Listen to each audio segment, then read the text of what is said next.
The CBS Radio Mystery Theater presents...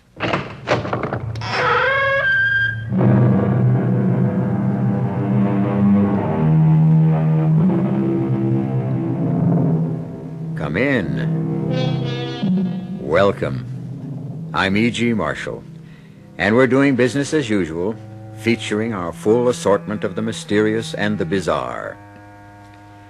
Quis custodiet ipsos custodes? Who shall guard the guards? Or, to take it a step higher, who shall judge the judges? This was a problem that plagued the ancient Romans, and obviously it remains with us to this very day.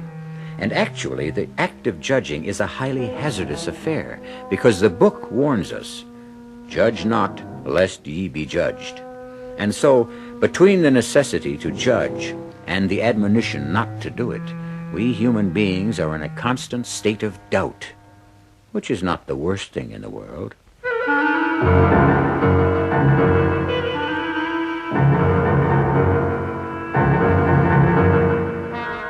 Our mystery drama, It's Murder, Mr. Lincoln, was written especially for the Mystery Theater by Sam Dan and stars Keir DeLay.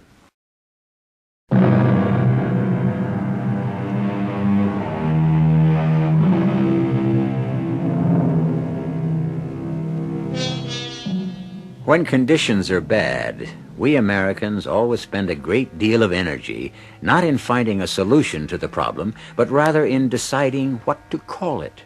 Is it a depression? Is it a recession? Back in 1837, they called it a panic.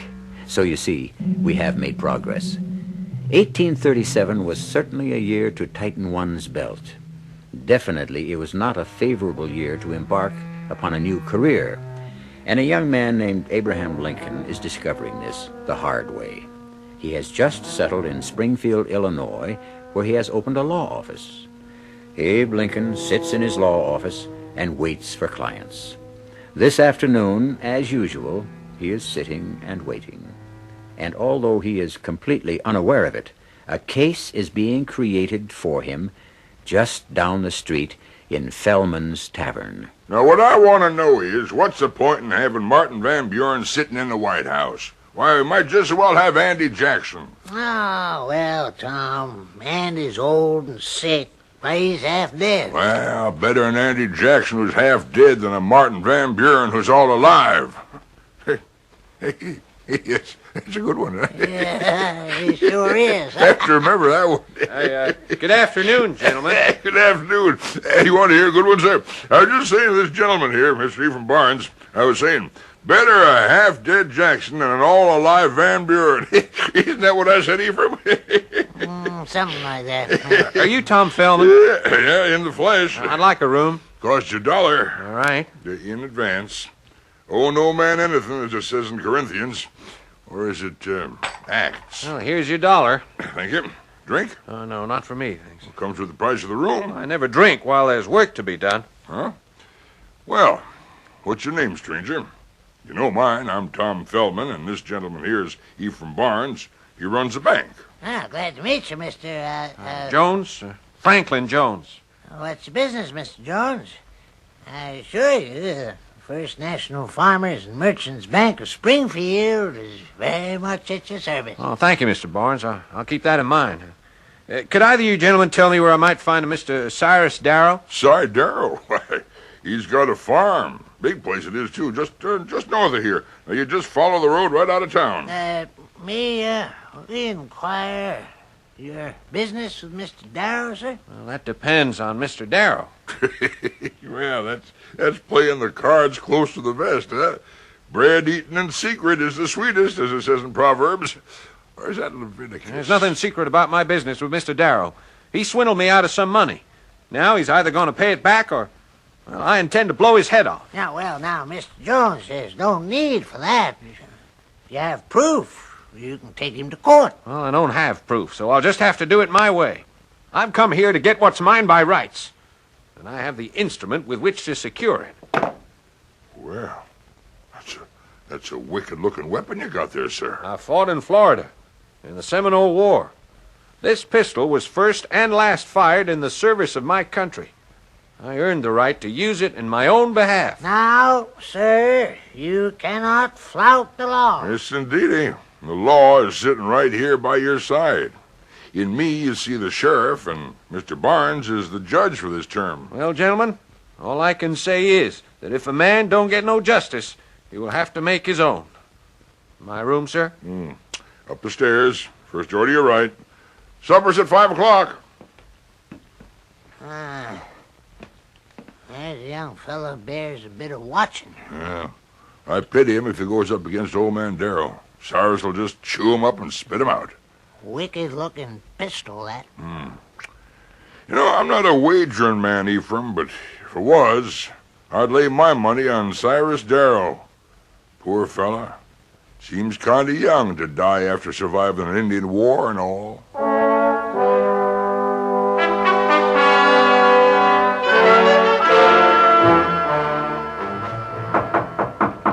Who the devil's name's out there this time of night? What's your business with me? Go on home. Got a bone to pick with Cyrus Darrow? You come round in the daylight time, like honest, respectable folk. All right. Don't bust her down. I'm coming. Oh, well, so it's you, eh? Come whining around to see if I'll leave you off the hook, eh? Well, you can hang there and squirm till I'm good and ready to... You think that pistol can scare me, eh? You ain't man enough to... Come on now. Hand it over before I make you chew it up. You yellow-bellied...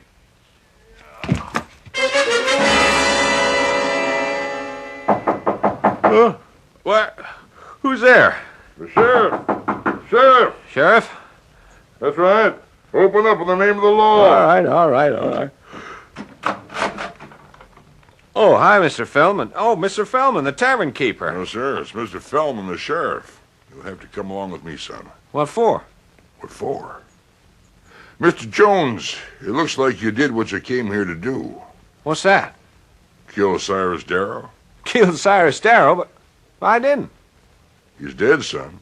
Big hole in his forehead caused by the forcible entry of a pistol ball. There must be some mistake. No, sir. There's no mistake. This your pistol? Of course it's my It pistol. was found 50 yards away from Cyrus's house. No, you couldn't have found it 50 yards away because... Because? Well, it can't be my pistol. I remember I put it back in my bag. Yes? Yeah. Hey, it isn't here. Of course not. How could it be in that bag and in my hand at one and the same time? I didn't... Mr. Jones, as sheriff of Springfield County, I hereby arrest you for the murder of Cyrus Darrow. What? And may the Lord have mercy on your soul. What are you saying? Well, that's right. That's right. I shouldn't say that just yet. After all, you ain't been tried. But you'll get a fair trial before they hang you. I don't know what to say, Franklin. I don't know what to say. I didn't kill him, Emily. I didn't. Franklin, everyone says... I don't care what everyone says. You just gotta believe in me. Why did you have to come here with a pistol? Why did you have to threaten him in public? Why did you... Why? Because I'm stupid, that's why. Oh, Franklin, I'm sorry. I guess I really am in the soup this time. This man, Cyrus Darrow, was very well liked. And the evidence against you, it's so strong. Evidence? What evidence? What evidence? Oh, Franklin, your threats to kill him, the pistol... I swear to you, Em. I believe you, darling. But there's gonna be a trial. Well, I'll make them believe me. I'll make everyone believe me. You'll need a lawyer. Yeah, well, I'll hire a lawyer. And Yeah, what is it, dear? a lawyer... Yeah, well, that's just what I said, my darling. I'll hire a lawyer. Dear, there are no lawyers. No lawyers here in Springfield, the state capital? Why, in a place like this, there are nothing but lawyers. I've been asking around, and I've gotten answers. One fella says, "Sorry, ma'am, I just couldn't take on another case." And meanwhile, he's got his feet on the desk, and I can see the holes in his shoes. And then another fella says, "I never did try a murder case." What is it? There isn't nobody in this town doing 15 cents worth of business, and they say, each of them say to me, "Sorry, Miss Jones, I just can't see my way clear." Well, why won't they take my case? Well, Is it because they don't think they can win? Emily, that shouldn't make no difference. Law says every man's entitled to a lawyer. I know, But what the law really means, every man's entitled to a lawyer provided he can get one.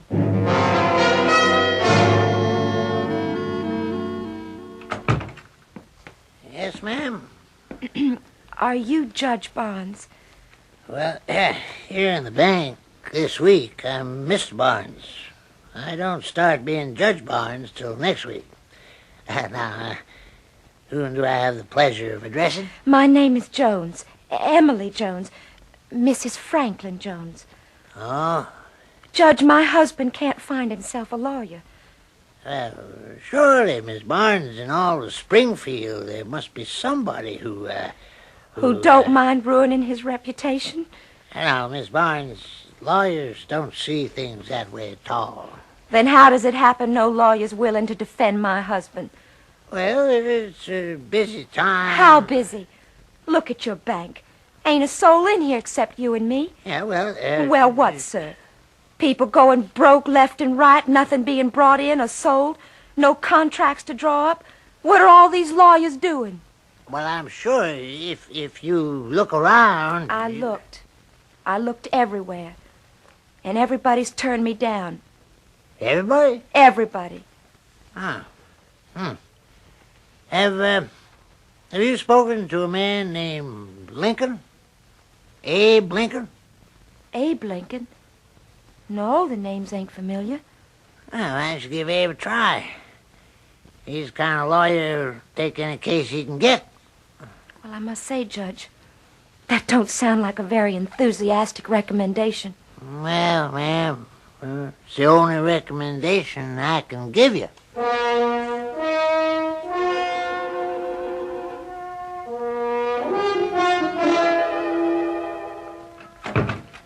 Yes, ma'am? Will you please tell Mr. Abe Lincoln I'm here? There's no need to do that, ma'am. You've already done so. You? You're Abe Lincoln? The plea is guilty, ma'am. Now, to whom do I have the pleasure of... But you don't... I know I don't look like a lawyer. Well, the fact is, I don't look very much of anything else either. Well, Won't you have a seat, ma'am? Now, my name is Emily Jones. My husband, Franklin... Was he named after Ben Franklin? Yes, sir, I believe so. The great man. Yes, sir. He, my husband, is going to be tried for murder. Yes, I know. And I need a lawyer. Well, you've come to the right place. You mean you're willing to defend him? I'm ready, ma'am. Well, that may be, but I've got to ask you about your qualifications. How many murder cases have you tried? How many? To be exact, ma'am, none. None? Miss Jones, a fella has to start someplace. Well, but not with my husband. Well, I do have one qualification. Matter of fact, it could turn out to be the most important qualification of all. What's that? I'm the only lawyer in town willing to take the case.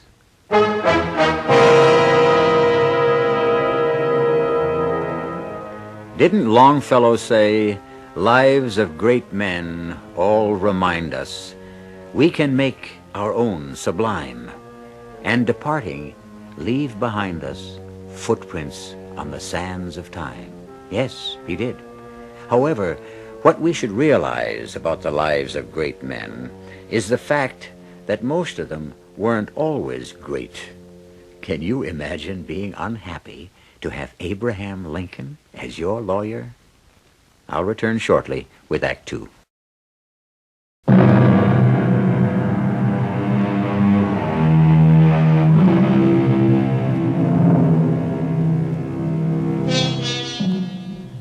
His name is Franklin Jones. Right now, he is in the jailhouse in Springfield, Illinois, in the early autumn of the year 1837. He is accused of murder. His prospects are bleak. The betting is better than 10-1. He'll feel a rope around his neck before the month is out.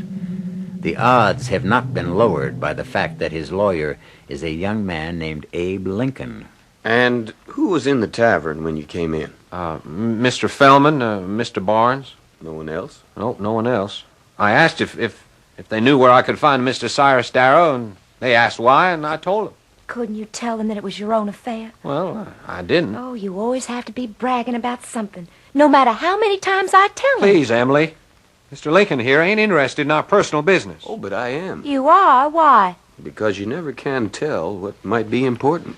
All that's important is to keep the rope away from Franklin's neck. Well, that's exactly what we're trying to do, Miss Jones. Now, Frank, you came here night before last from Valley Junction. That's right. We just started farming. Miss Jones, I'd appreciate it if we'd let Frank answer. Well, I can give you the facts fast and clear. I know, ma'am, but, well, Frank's going to need practice. He'll be the one that has to answer at the trial. So, Frank, you came here the other night. You engaged a room. You stated your business to Mr. Fellman and to Mr. Barnes. Like a fool. Yes, sir, that's right. And you showed them the pistol. Why? Well, the pistol was a present to my dad from General William Henry Harrison. Dad was with Harrison at the Tippecanoe. You see? He wanted to brag about it. Mr. Fellman and Mr. Barnes, well, they weren't easy fellas to talk to. You know what I mean. I know what you mean, Frank. So I just went upstairs to my room and I went to bed, figuring I'd see Cyrus Darrow first thing in the morning. And, Well, the next thing I knew, there was a knock on the door, and it's the sheriff. I'm being arrested for murder. and at no time during the night did you arise from your bed and go forth to Mr. Darrow's place and shoot him? I did not shoot him. I was asleep in my room. Well, we have to make that defense stand up. You sound like you don't believe him. Oh, I believe him. But I'm not the problem. We've got a judge and a jury to consider. Frank, the pistol, where was it? In my bag? You placed it in the bag before you went to sleep? Yes, sir. Well, how did it get to where it was found? In the field, 50 yards from Mr. Darrow's door? I don't know. Well, the prosecution will say that you went there, shot Cy Darrow, fled from the scene, and in your guilty terror and confusion, you dropped the gun. Well, I couldn't have dropped the gun when I wasn't even carrying it to start with. I wasn't there. Well, then we must claim that someone came into this room while you were asleep and stole that pistol. Yeah, well, that's the only way it could have happened. You, were conscious of no one? Well, I was asleep. Tell me this. What was your business with Mr. Darrow? Why do you want to know? Frank? Is that important? It's the first question the prosecutor will ask. I should know. All that was before he was killed. And, Frank? well, I enlisted in 1829. 1830. Oh, yeah, 18, yeah, that's right. And I served in Georgia and Florida. And when I wanted to marry Emily, well, you don't get married on sergeant's pay. Oh, not to me, you don't. Anyway, there was this fella in the company, first platoon he was, a funny little fella, fat and baldy, you know, but smart. He was a Frenchman or a German or something like that. He spoke funny. You know, the Army's full of all kinds of foreigners. Well, they had to run here because they're having all kinds of revolutions in Europe. Will you get to the point? Now, why should Mr. Lincoln care beans about them revolutions in Europe? Yeah, well, his name was Fuller, and he knew all about plants and flowers, you know, and he said, Jonesy, some of these varieties could grow very well up north if... Yeah? If what? Yeah, well, I never did find out. You see, he and I were going into business, and we collected boxes and boxes of various seeds, and we was going to sell them to farmers up this way, where I was well known. That is, I knew some people. And since Cyrus Darrow was one of the biggest farmers in this parts, well, we wrote to him. And he wrote back offering to buy a special kind of feed grass. Yeah, we sent him $30 worth, and he never did pay up. So we wrote and we asked him for our money. And he sent back an answer saying he'd be hanged if he'd pay a cent for some sticky Georgia thistles. What was that man talking about anyway? Well, I don't know. I could have made a mistake and not cleaned out the seed like Fulda said you had to do. Well, he invited me to come up and look at his brand new thistle patch, and also give him the opportunity to wring my neck at one and the same time. And I said, Frank, you go up there and you get your money. Well, did I know he was going to take a gun? And at no time, then, did you visit Darrow's farm? No, sir, he did not. He was nowhere near that place. Frank? No, sir. As far as you know, it could, that is, the seed you sold him, could very well have been thistle, or burrs, or whatever. Well, supposing they was. What does this have to do with the killing of Cyrus Darrow? You weren't up there, Frank? Well, I said I wasn't. Well, I'd better be getting along. Where are you off to? I think I'll ride up to Darrow Farm. Whatever for? I might learn something. What's to learn? The man's been murdered. We know that. Well, I might find some evidence. What kind? I have no idea, but I have to look. You mean mean you're gonna look for something and you don't know what? Yes, I suppose you could put it that way. What was that, Miss Jones? Nothing. Just,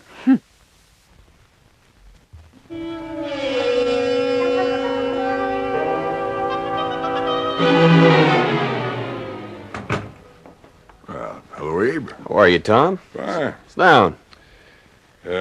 Doing anything? Well, I'm about to take a run up the Darrow farm. Maybe some evidence. Mm-hmm. Yeah. Evidence. Evidence of things not seen, as it says in Leviticus. Hebrews.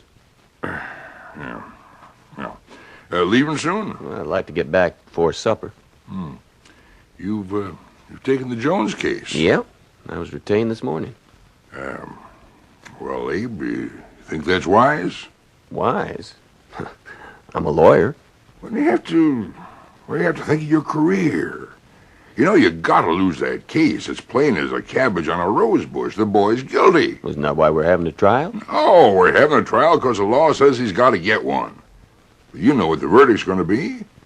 Tom, I'm surprised at you. No, Abe. You're the surprising one. Now, look, you can't win. If you lose, you look bad because you're a loser. And if by some miracle, you could have a miracle, because as Milton says, the age of miracles is forever here. That was Carlyle. Carlyle.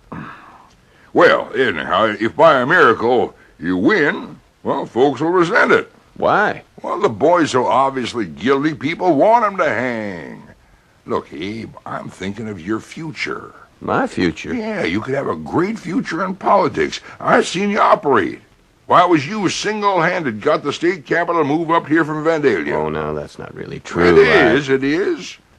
Now, Abe, you could go far. Oh, no, not me. Now, why do you say Don't look like a politician. it's the way a politician's supposed to look? Now, that isn't so. He's got to look kind of solidly dignified, like Daniel Webster, or sharp and smart like Clay or Calhoun, or shrewd like Tom Benton, or even jolly like Steve Douglas. But he can't, he can't afford to be funny looking like me.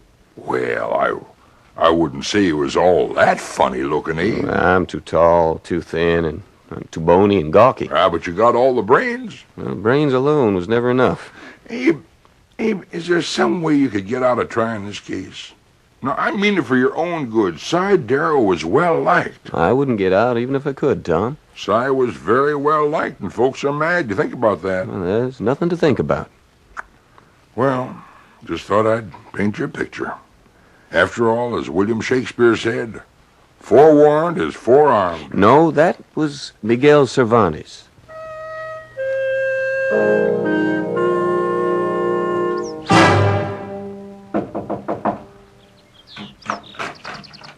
Wow. Hello there, Abe. Good day, Mr. Bennett. What brings you out here, Abe? Oh, I thought I'd come out here and look. For what? Oh, for anything I could find. I saw someone moving around in the house. Turns out to be you.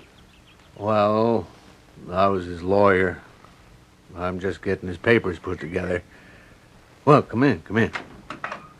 Look around, if you like. Thank you, Mr. Bennett. Right here in the doorway is where he fell. I found the body, in the morning. I'd come by to go over some contracts. And there he was, dead. You going through his papers? I'm trying to. Mm-hmm. Anything missing? Well, Abe, either stuff is missing or he hid him away somewhere. What do you mean? I mean, he didn't tell his lawyer everything. No client ever does. You're going to find that out. Well, what would seem to be missing? I haven't had a chance to go through it all, but I know for a fact he's been lending out money all over town. The way things are with the banks and all, he was the only one with hard cash. Yes, I heard. Well, you could say there were plenty of folks who might have had a motive, Mr. Bennett. Yeah, you could say that, Abe. But I think your man's going to pay the bill. But he told me he never even came up here. I know, Abe. But when you've had as many clients as I have, you learn how easily they can lie to you. It's hard to believe this boy isn't telling me the truth. Yeah, that's what makes it so dang difficult. Maybe he thinks he's telling you the truth. Abe, you're in trouble on this case. Admit it. I never denied it. Let's step outside, Abe. What for? We might find a way out of this problem. Now, Abe, just off to your left, leading to the road, there's a full acre, and it's planted in what? Now, hold on, Mr. Bennett. That's a wild field. No, that's a planted field, Abe. But who'd want to plant all those weeds and burrs and thistles? They come from the seeds my client bought from your client. That's hard to believe. Why? Let's say your client's a sharper, or he made an honest mistake. Don't matter. But he made my client mad. My old Si was ready to kill that boy on sight. You get my point? Mr. Bennett, I think I do. Now, taking it straight from there, you begin to see a new line of approach in the case? Mr. Bennett, let me tell you, sir, I am eternally in your debt. To think, I had just considered this case was hopeless. Abe, when everything looks hopeless, that's the time you really start to hope.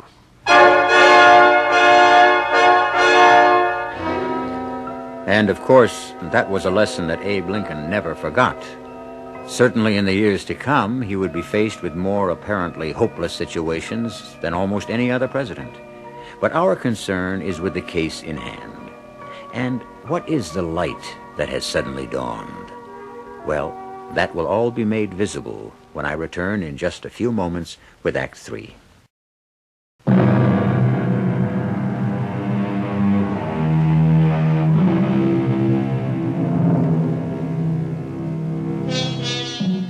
It is always surprising to consider that what we call psychology is a science of recent vintage. We speak so easily of things like the split personality, the other self, the protective falsehood, without realizing that these terms would be unintelligible to people who lived even 100 years ago. But although our forebears did not know these things intellectually, they could understand their implications.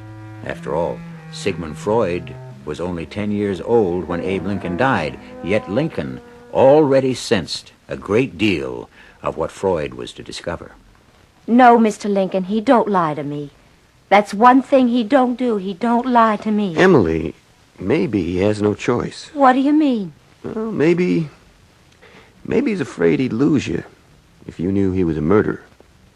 What would you do if he confessed? What would I do? Would you leave him?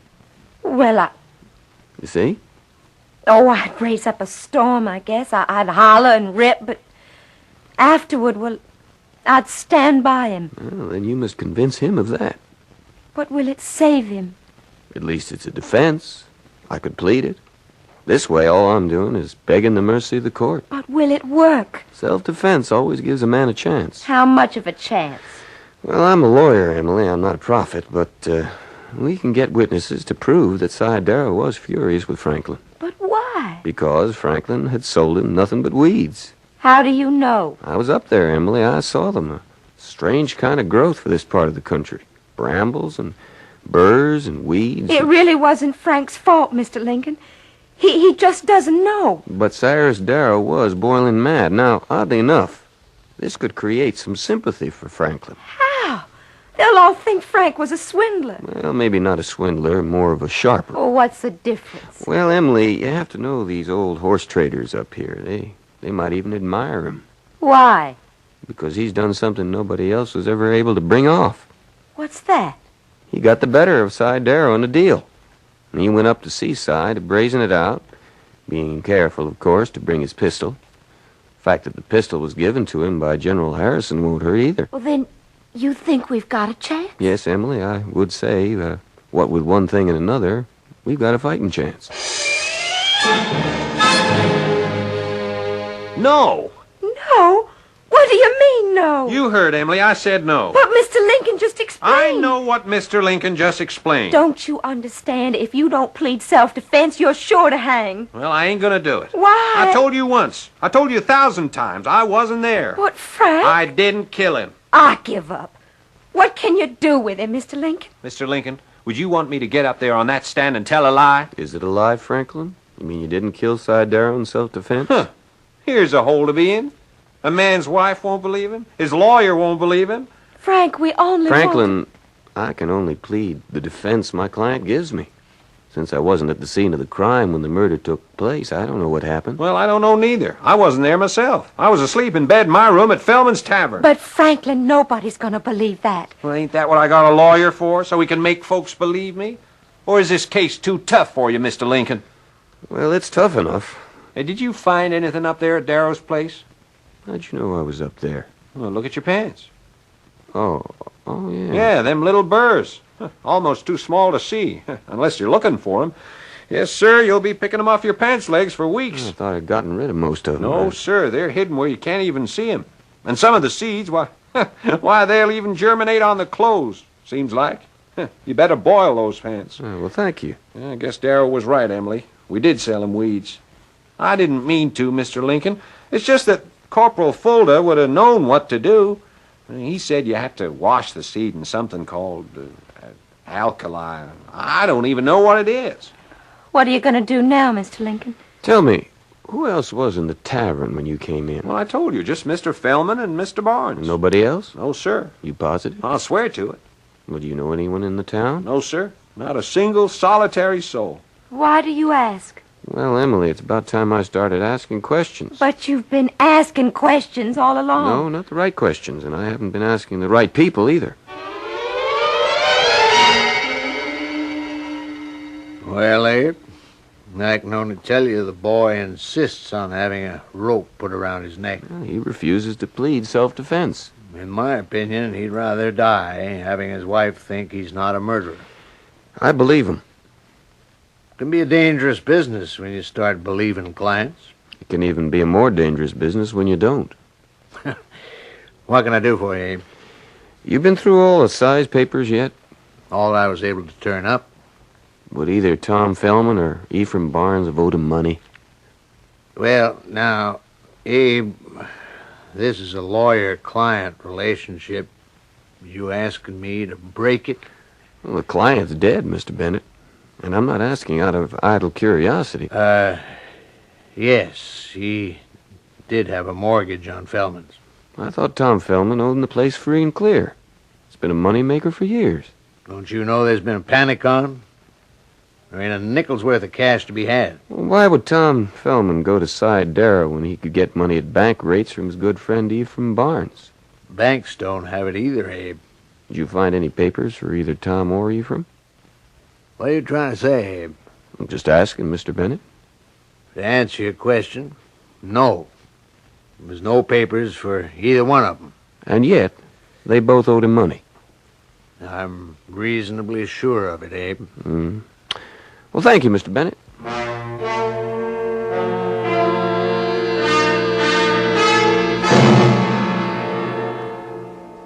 Good afternoon, gentlemen. Well, Abe, Afternoon, Abe. have a drink. How's the law business coming? Slow. Well, slow but sure moves mighty mountains. Aristotle. Euripides. Abe, I swear one day I'm going to catch We you. have some business to discuss. At my office only. This is legal business, Ephraim. Then I'd rather discuss it at your office. It has to do with the upcoming trial of Franklin Jones. In that case, I don't discuss it at all. I'm scheduled to be presiding judge, you know. I don't think so, Ephraim. Well, what you saying? You can see the calendar. I'm going to ask you to disqualify yourself, Ephraim. What are you saying, Abe? Eve here's one of the finest judges. Abe, don't you believe I'm a fair man? It's nothing personal, Ephraim. Well, then why... Well, to begin with, you're a material witness. Who is? You are. You and Tom here. You're the ones, the only ones who heard Tom ask for the whereabouts of Cy Darrow, and who heard Tom threaten to kill him. Yeah, well, Well, you can't be a judge and a witness at the same time, can you? Yeah, but you... Besides, there's more to it than that. What are you driving at, Abe? Well, my client insists that he's not guilty. Well, now, you wouldn't expect him to admit it now, would you? Yes, if he were guilty, I would, especially since I found a way he could plead guilty and still save his neck at the same time. What's that? Self-defense. Old Cy was more than mad at him. Mad enough to kill him. But the boy refuses to take that defense, which proves to me that He's a young man of his word, and I have to respect that word. Abe, if Franklin Jones didn't kill Cy Darrow, who in thunder did? Well, we'll have to sit down, the three of us, and reason together. If Franklin didn't kill Cy, who did? We know somebody did, because Cy's dead. I'd like you to come straight and tell me exactly what you're driving at, Abe. Well, it couldn't be suicide. After all, how would Cy get a hold of Frank's pistol? Well, what motive would Cy have for doing away with himself? None. But you can't be too careful in these things. You have to explore every possibility. Yeah, but you also have to be headed someplace. Don't be impatient, Ephraim. I am. So if it wasn't Frank, who else could it be? Who else knew Frank was in town? Who else knew Frank was mad enough to go to Cy's place with a pistol? Who else would even know that Frank had a pistol? The answer? Either one of you two. Well, hold on there, Abe. Are you saying that Eve here, or me, could have killed Cy Darrow? Huh? Well, Abe, I am your best friend in town. How could you even think Abe, I thought you was always a man of good sense. But this is monstrous. Have either of you gentlemen been up to see Cy lately? Well? I ain't been up to Cy Darrow's place since I bought a pony from him in 33. No, it was 34. Well, yeah, it's been 3 years. Ephraim? It's been at least a year since I had occasion to visit Cy's farm. Where'd you transact your business? Whatever business we would transact, we would do at the bank. Gentlemen, one of you two is lying. Hey, now look here. Now, you want to be careful now, Abe. Friendship only excuses just so much. Let me borrow that chair. Now, I'm going to put my foot up on the seat of it. What for? Oh, come on, let's humor him. He's mad. You'll notice that the lower part of my trouser leg is covered with very tiny little sticky burrs. Yeah, so? So these are typical of a growth that occurs only in northern Florida or southern Georgia. You can't find them anywhere else in the country except at Cy Darrow's farm. Well, now, what's that got to do with the price of tea in China? They grew from seeds sold to Darrow by mistake, by Franklin Jones. I still don't see what you're driving at. I was up there just before. That's how they got all over my pants leg. Now, will each of you gentlemen please place his foot up on the chair? I'll be hanged if I do. Is that a prophecy, Ephraim? Eve, them little burrs, them sticky little burrs. You got 'em on your... Ephraim, if you wasn't up at the Darrow place, how'd them little burrs get all over your pants?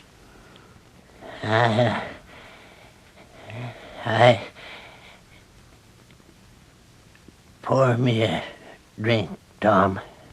Eve, you was always an honest man. Yeah. For 50 years, I've been honest as the day is long. And where did it get me? I didn't speculate. I didn't hedge. I guarded my customers' money. And I got wiped out. I had to borrow from Cy Darrow. And he was going to take away my bank. Well, this boy came marching in here and... And you decided to steal his pistol and kill Darrow yourself. Well, it wasn't that clear cut, you know. It just worked out. And I found my notes and destroyed them. Yours too, Tom. Ephraim, a man like you, could you really let that boy hang for you? Could you? Abe, I'd like to think that in the end, I wouldn't let that boy hang for me. I'd like to think that. Would your conscience let you? Conscience. Abe, when you face the rope, you know the saying, conscience does make cowards of us all. Cervantes. No, Shakespeare. You're a good lawyer, Abe. Would you defend me? Ephraim, you mean you want me? Why, you could have anyone, even Stephen Douglas. I want you, Abe. Nobody but you. Thank you, Ephraim. I'm grateful. I'm humbly grateful.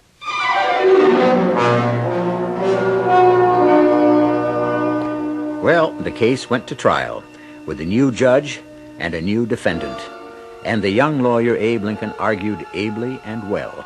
And the result was a hung jury. But, as Abe Lincoln said afterwards, better a hung jury than a hung client. I shall return shortly.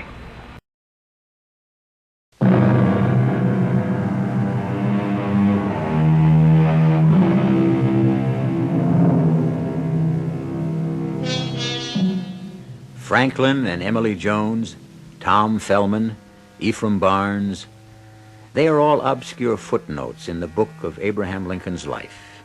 And yet, these are some of the nameless, unknown people who helped shape his character.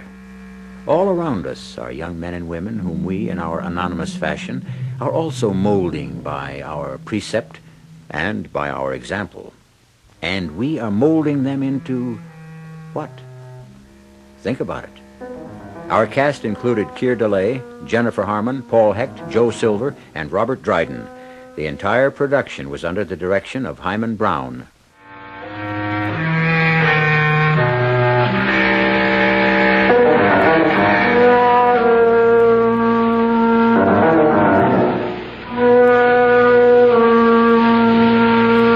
This is E.G. Marshall inviting you to return to our Mystery Theater for another adventure in the macabre.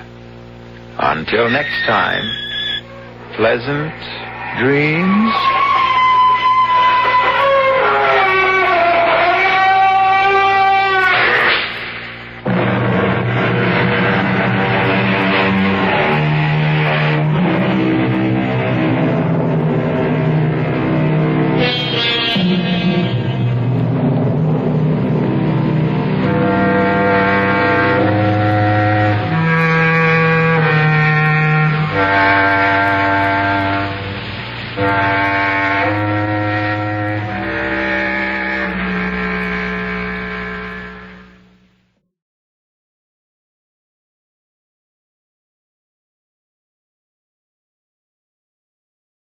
The CBS Radio Mystery Theater presents...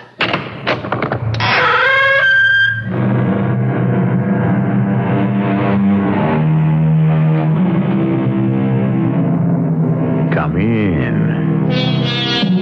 Welcome. I'm E.G. Marshall. My grandmother was a great one for precepts and proverbs.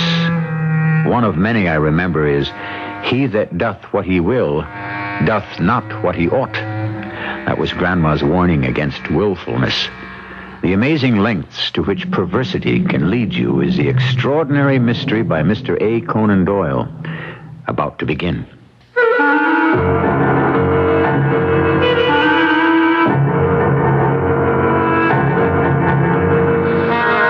Our mystery drama, The Cabinet of the Unsolved, is adapted from a story by Conan Doyle, especially for the Mystery Theater by G. Frederick Lewis, and stars Robert Dryden.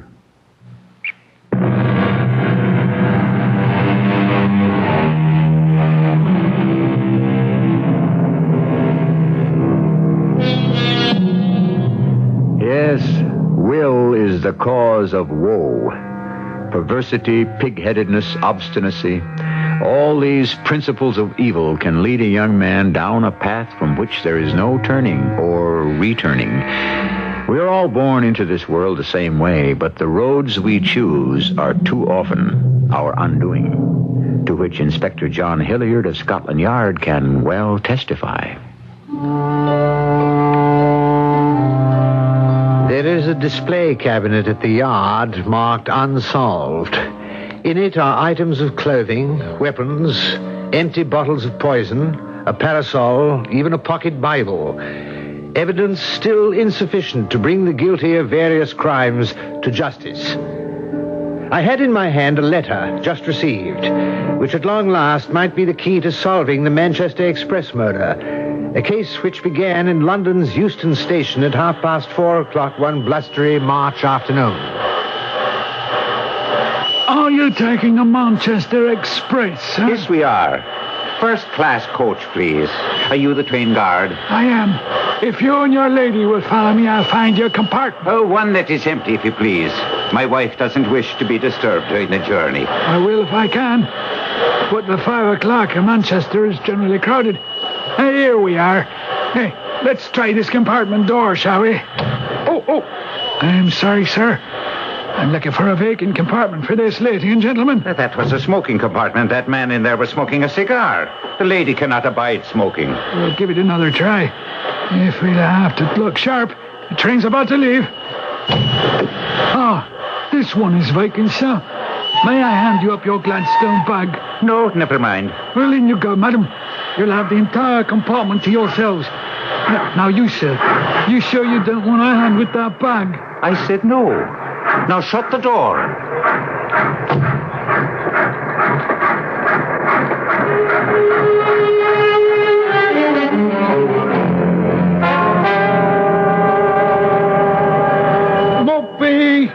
Mopey! This station is Mopey. Good evening, Jim. The train's 5 minutes late. We'll make it up before she pulls into Manchester. I say there, do you know that one of your compartment doors is open? Right behind you there. One in first class. Huh? Did someone just get off? Not at all. This door was open when you rose rolling in. Here, let's have a look, huh? That's strange. There was a man with a cigar in there at Euston. Nobody in here now. A short, red-faced man with a black beard smoking a big cigar. Oh, that's why I put the gentleman and lady in the next compartment. Oh, let's ask them. Perhaps they know something. Oh, my Lord. Will you look at this? Is he dead? There's a hole where the heart is.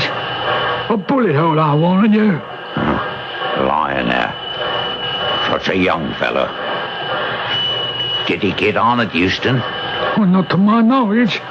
I've never seen this unfortunate young man before. As I say, I know I put a gentleman and a lady in his compartment. Are you quite sure, Jim? A lady? Well, look up there over your head. What do you see? Lady's parasol. Oh, you're taller than I am. Would you reach it down from the luggage rack? Oh, yes. That's the parasol she was carrying. Huh. 3 missing persons and a corpse. Oh, I can't let the train go on to Manchester now. Oh, you're right. What you going to say, Jim? Well, not to expect the express to be on time today. And right quick to get on to Scotland Yard. That was how I got into the case. 3 hours later, I was in Maltby. I identified myself as from Scotland Yard and found Jim Sloan, the Manchester Express train guard. He took me to the scene of the crime. Well, there's your body, Inspector, here. Just as the Maltby station master and I found it. We haven't touched a thing. I'd say the bullet penetrated the heart at close range. Death must have been instantaneous. All right, let's have a go through the man's pockets. Oh, goodness. Look at this, Mr. Sloan. 2 gold watches in his waistcoat. Here's another watch in his ticket pocket. Is there a ticket, Inspector? I haven't run across it yet. Another watch in the breast pocket. Oh, that's not all. Look here. This leather strap round his left wrist. There's a watch there also. 6 watches. Oh, I venture to say this man was a pickpocket. That might explain it. On the other hand, no. No? These 2 watches are American make. So is this one. They all are. Rochester Watch Company. Mason Watches, Elmira, New York. Well, now we're finding a few interesting items. A small circular mirror. A silver box with matches. 1 brown leather cigar case. I'd say whatever led to the young gentleman's death, the motive was certainly not robbery. And no railway ticket? No ticket. And as far as I can see, back of his shirt, inside his jacket, no marking or labels whatsoever. The two you put in here, what luggage did they carry on at Euston Station? In London? Well, let's see. The gentleman carried a large Gladstone, and he was quite definite about not letting me handle it. And the lady, all she had was that parasol there. Ah, yes, on the seat. Is that where you found it? No, I'm sorry. We did move it. The station master took it down from the luggage rack at my request. I'm sorry about that. Will you be needing me any further, Inspector? Oh, yes. But I'll have the yard notify the Northern Railway people that I want you to remain here in Maltby. There'll be an inquest, and we shall need your evidence. Is Inspector Elliot here? Yes, Coroner Willoughby. We're ready to give evidence at this inquest. Thank you, Inspector. Will you lead off? We of the yard have concluded that a crime has been committed. Assault and murder. We found no weapon in the compartment. Ah, yes. That disposes of any suicide theory. Quite. Inspector, we have a report here concerning the weapon used. From the bullet obtained in the deceased, it appears to be of small caliber, fired at fairly close range. Do you confirm this? Absolutely. Anything to add, Inspector? At this point, only pure speculation. Sir? The question of how or why 3 passengers could leave a moving train, one of them getting on the train during the run between London and Maltby. I plan to go into that, Inspector. You may step down, sir. Will the train guard, James Sloane, please step forward? Oh, yes, sir, Mr. Coroner. Present. Regarding the inspector's speculation, do you have anything to add? Oh, you mean you'd like me to repeat what I told you before the inquest began? If you would be so kind. Well, the Manchester Express does make one very brief stop before Maltby. And where is that? At Monmouth. To put on some mail. And, Mr. Sloane, did you see anyone get on or off the train at Monmouth? Well, I didn't, but I was fairly occupied loading the mail. Oh, the express make no other stops before you reach Maltby? No, sir. There's one spot where we slow up, between Pettisford and Chelteney. We're making repairs there on the tracks. At that point, we lower our speed to 8-9 miles an hour. Well, would you say, Mr. Sloane, that at that place it might be possible for a man or even for a particularly active woman to have left the train without serious injury? I would say it was possible, yes, sir, Mr. Coroner. Of course, perhaps not unobserved, sir. Well, who could have seen them? Well, Pettisford is an hour out of London. We left Euston at 5. That will make it 6-ish. It's possible the railroad gang of plate layers might still have been working there. Mr. Corner, may I add something here? Oh, certainly. You are the station master in Maltby, isn't it so? Yes, sir. I spoke to the foreman of the railroad gang, but they saw nothing. Oh, so it's the view of you gentlemen, I take it, that someone might have jumped off the train unseen or jumped on. Coroner, that is our view as well. At 6 o'clock or so, it is fairly dark this time of year. There's probably an embankment. Oh, yes, sir. Right along there, sir. A steep embankment. Which could have served to screen anyone from sight. May I suggest, Coroner, that we recess this hearing until I've had the opportunity to actually walk the distance between... where did you say the 2 spots were, Sloane? Pettisford and Chelteney. Oh, yes. It is also quite possible that along that route we may discover the murder weapon.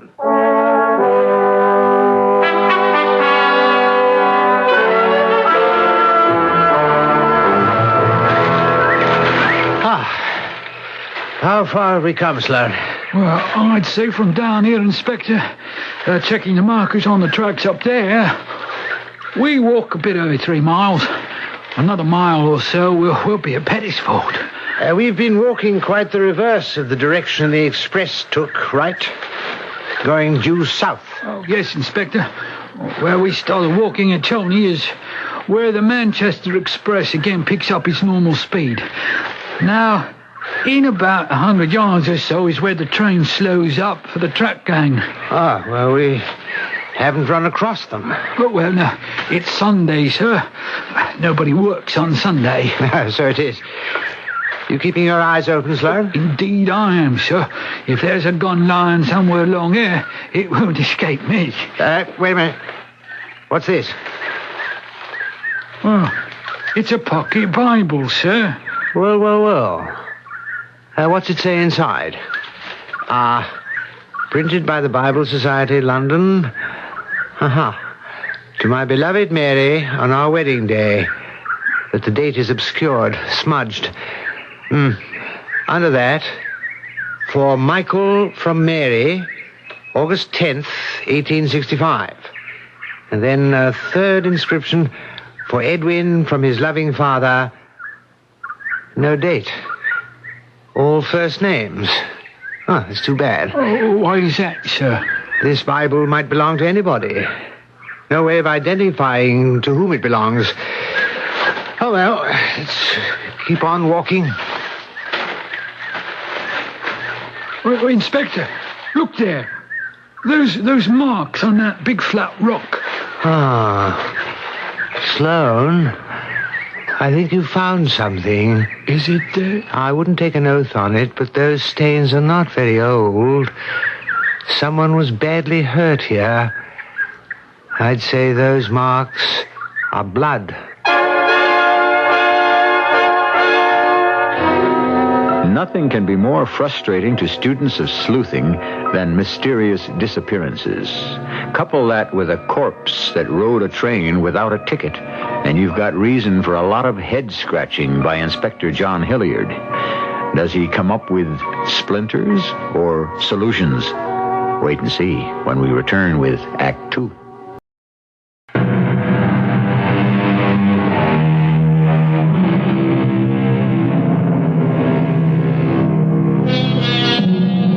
Remember the old saying, for want of a nail, the shoe is lost.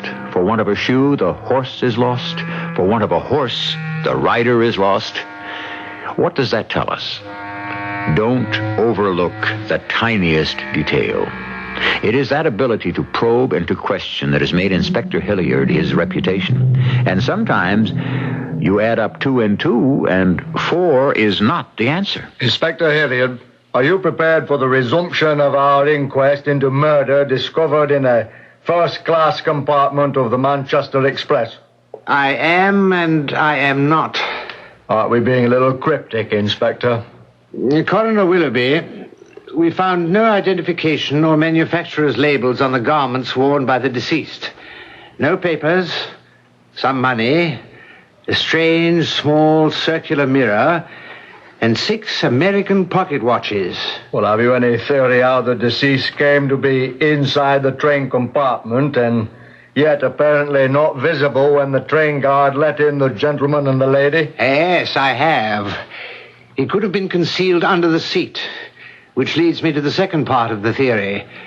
After the train left Euston Station in London, choosing to remain where he was, possibly the deceased overheard some secrets, which were of such a guilty nature that the man and woman dragged the victim from his hiding place and killed him.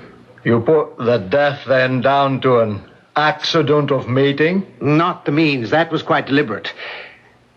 But it is hardly likely the 3 could have met in that compartment by design, since Mr. Sloan, the train guard, was the one who opened the door of the compartment for them.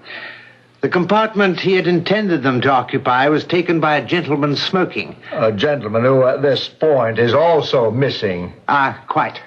Inspector Hilliard, I understand you've found a pocket Bible and traces of what may be blood on a stone during your examination of the train embankment. Yes, we have. But so far as I can see at present, there's no connection with your coroner's inquiry here. The small Bible could have been dropped there by anyone, and even if the stains are identified as human, where would that lead us? I agree. Insufficient evidence to be meaningful to the purposes of this inquest. Anything else? I'm afraid not at this time. In view of that, Inspector, we would have no reason to alter or amend the coroner's verdict of murder by a person or persons unknown. Which brings us up to date. There, right before me, was the yard's display cabinet representing crimes unsolved, filled with what the Maltby coroner had said was insufficient evidence to be meaningful. The parasol, the pocket Bible, the small mirror, the watches, the bullet taken from the deceased, but no gun, no fingerprints, no culprit. In short, no case. That is, until this morning, when I received this letter in my hand. Dear gentlemen of Scotland Yard, the last time I was in London, I was particularly fascinated by your display cabinet in the main hallway marked Cases Unsolved. I would imagine the case of the Manchester Express murder. And whatever evidence you have collected is now in that cabinet. Perhaps after you've read this letter, you can mark that case solved. My people came from England, immigrating to the States in the 1850s, and settled in the town of Rochester, New York, where my father ran a dry goods store. We were only 2 sons, my younger brother, Timothy, and I. And one unfortunate day, out of the blue, my mother was stricken and died. My father, who loved her very much, went to pieces and suffered a stroke. Good morning, Father. How did you sleep? What time is it? Oh, my goodness, I've overslept. The store. The doctors said the best thing for you to do is rest and take care of your heart. My heart. She took it with her when she died. My beloved wife. Edwin, on the window seat is her little testament. The one she used to take to church. Bring it here. I see it. I want you to have it, Edwin. Dearest Mary would want you to have it. When we were first married, I gave it to her. Never be without it. Do you promise? I promise. Not that you need prayers as much as your brother. That Timothy, that boy. You think you can take care of him? Of course I can, Father. Now, don't you worry about Timothy. And you remember, he's 10 years younger than I am. And even though he's a senior in high school, I can still take him across my knee if he gets out of line. That's good. He's a wild boy.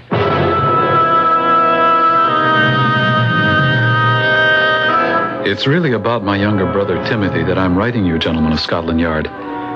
He barely got through high school by the skin of his teeth. And then suddenly, he left home and went to New York City. My father was never again able to get out of bed. He'd ask about Timothy, and I'd make up stories about what a good job he had in the big city and so on. And then, one night... Timothy! Oh, come on in. Well, hello, Brother Edwin. I want you to meet my friend, Mac McGuire. Well, come in, both of you. Well, thank you. You see, Mac? I told you we'd be welcome. Well, how have you been, Edwin? Aren't you going to ask after Father? Of course I will. How is he, by the way? Well, he's had 2 more heart shocks. I keep him in bed. Oh, I know how it is. My father had a coronary and passed on when I was quite young. Ours is still alive, but barely. No, he asks after you every day, Timothy. Of course, he has no idea what you're up to in New York City. And do you? Well, I have a pretty good idea. You sound like I was doing something criminal. Mac and I play cards. That's all we do. We give card-playing lessons. You'd be surprised how much people will pay to learn that they have a lot to learn. Oh, Timothy. I want you to know, Edwin. May I call you Edwin? By all means. I try to take good care of Timothy here. Believe me, he's almost like a brother to me. Tell Edwin some of my accomplishments, Mac. Brother Edwin, you see before you one of the finest young actors in America. Myself. Really? Well, you've been acting on the stage in New York? Not exactly. Oh, he is very good at disguises, your brother is. He acts out little parts, pretends to be different people in order to induce gentlemen of means to join in a game of cards. It's a lot more fun than being a storekeeper, Edwin. Why did you come back to Rochester? Oh, just to have a place to rest our weary bones until the heat's off. Well, some of your card-playing clientele didn't feel they got their money's worth, huh? Look, Brother Edwin, we didn't come here to be criticized. I don't like the tone of your voice. Well, let me remind you, Brother Timothy. I'm still 10 years older than you are and a lot heavier. I can still give you one good thrashing. Now, you and Mr. McGuire are welcome to stay here for a time, but I warn you. Try any of your card-sharping tricks in this town, and I'll hand you over to the police so fast it'll make your head swim. Brother or no brother? Father wanted to see Timothy, so we went up to his bedroom. I'll say this. It did a lot for him. Timothy was always the favorite. But he and Mac McGuire hadn't been in town a week when I got a call from the police. Timothy had been arrested for passing a forged check. I said I was sorry, didn't I? Being sorry isn't good enough, Timothy. I needed the money. Mac and I had this pigeon all staked out. He was aching for a game, just begging to have his feathers plucked. Needed a bankroll to cheat someone, and you didn't care how you got it. That's irresponsible, Timothy. I know I'm unreliable and crazy. And downright crooked. Now, I've squared it away with the police. The money's being returned. And you're leaving here first thing in the morning. Where's Mac? Your good friend? Oh, I saw him at the railroad station with his bag. He's smarter than you, Timothy. He's gone. I promise. I won't do anything like this again. Well, I hope so. But ever since we were kids together, you've left a trail of broken promises 10 miles long. Now, brother, you are going to do it my way. What way is that? I'm afraid just taking you as far as New York isn't far enough. I mean, have you any idea what this would do to Father if he ever found out that his son was almost jailed for passing a bum check? And I wouldn't like him to find that out. Well, I guarantee you he's not going to. I'll straighten out, I promise. Well, I'm not waiting for that. You're going to do as I say, or I'll take you down to headquarters right now, tell them I've changed my mind, and let them throw the book at you.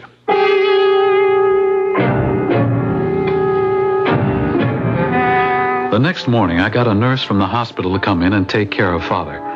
Told my assistant I'd be gone for a few days and to keep the store running, and I brought Timothy down to New York. I had a friend there, an exporter of American watches who needed a representative in England. Now, the idea of going to London appealed to Timothy. He had no trouble in talking himself into the job and agreed to go to London with a full case of samples at 15% commission on all sales. I remained with Timothy in New York until the boat sailed. Well, there goes the all-ashore signal. Edwin, thanks a lot for everything. I promise you I'm turning over a brand new leaf and become an honest man. Well, I hope so. And I know Father will be pleased as anything when I tell him you've got yourself a good job. Now, you take good care of him, will you, Edwin? And I'll do my part. I promise you I'll never again hold a deck of cards in my hands. Now, don't make any promises you can't keep. I can. Wait, over there. By the lifeboats, isn't that... It's McGuire. Who? Mr. McGuire. Mr. McGuire, will you come over here? Why, of all people, Timothy, what are you doing on this ship? Well, I'm going to London. Now, isn't that a coincidence? So am I. Timothy, you lied. You had no intention of going straight, did you? Are you going to London also, Edwin? Now that you mention it, Mr. McGuire, that may not be such a bad idea. Yes, I'll go and find the purser to see if I can share a cabin with my dear brother. Edwin, are you going to nursemaid me across the Atlantic all the way to London? It's a toss-up between that, Timothy, or my informing the police that you're on board. It takes a bit of doing to expose one's brother in the hope you can cure him, save him from himself. A brother is a friend given by nature, to quote the old saying. Let us hope Timothy will believe Edwin is his friend. Or is Timothy's willfulness and crooked bent uncurable? I dread to find out, but find out we shall when I return with Act 3.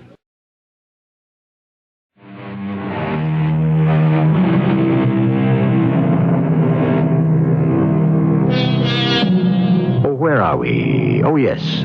Standing beside Inspector John Hilliard in front of a display in Scotland Yard of evidence relating to crimes unsolved. In his hand is a letter, perhaps the key to a mystery that has plagued the yard for years. 3 passengers disappeared from the Manchester Express one day, leaving only a corpse behind them and not enough clues for a solution. The word evidence derives from the Latin meaning to see more. Perhaps this letter the inspector is reading will enable him to see more. Gentlemen of Scotland Yard, if I've gone into some detail, it is because I want you to understand the predicament I was in. The ship sailed, and I shared a cabin with my brother. But as the days went on, I realized my hands were tied. Timothy had decided on the easy way, the wrong way to riches, and, well, he thought me a sanctimonious fool. Are you going to follow me all over the world, St. Edwin? Watch over me as if I were a child? Oh, surely you must feel just a little bit idiotic. I'll tell you what I feel. I feel ashamed. I thank the Lord Mother's not with us any longer, and that Father need never know what his favorite son turned out to be. Now, if your lecture is over, I'd like to join some friends in the salon. Oh, Timothy, listen, please. Look, here's Mother's little Bible, remember?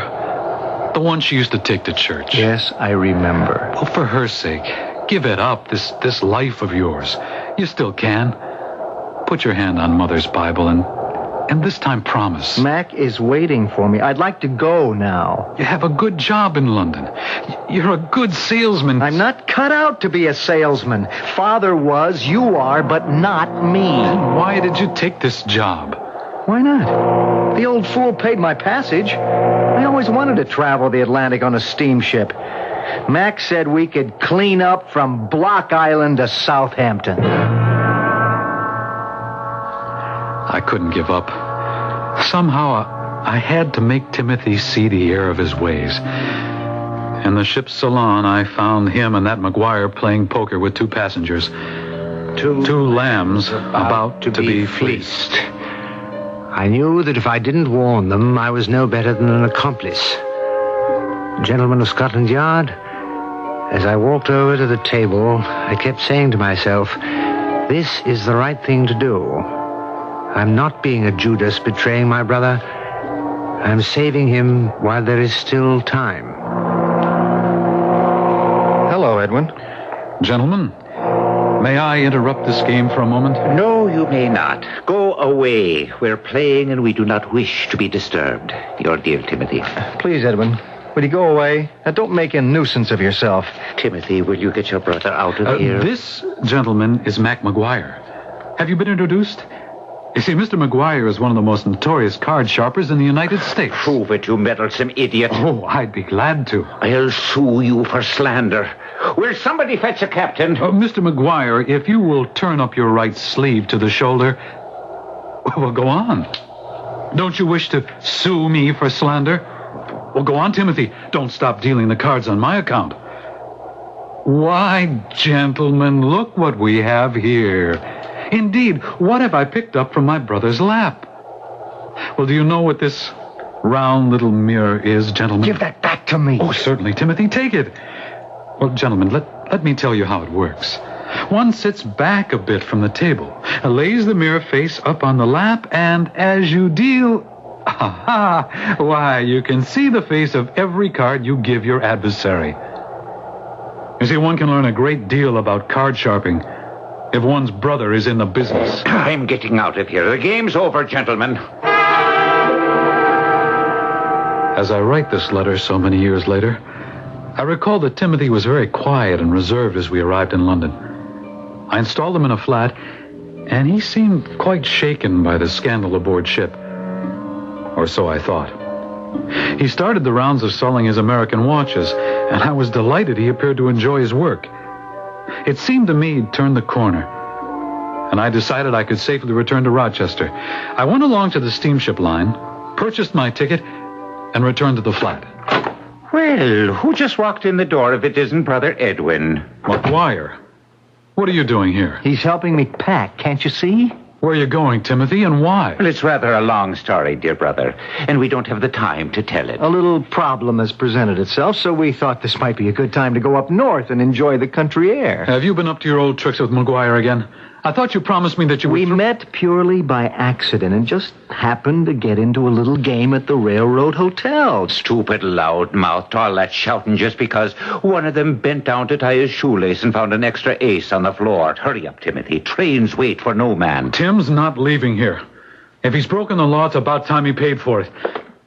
I'm locking this door. Give me that key, Brother Edwin. Now, don't be silly. Take your hands off me. Give me that key.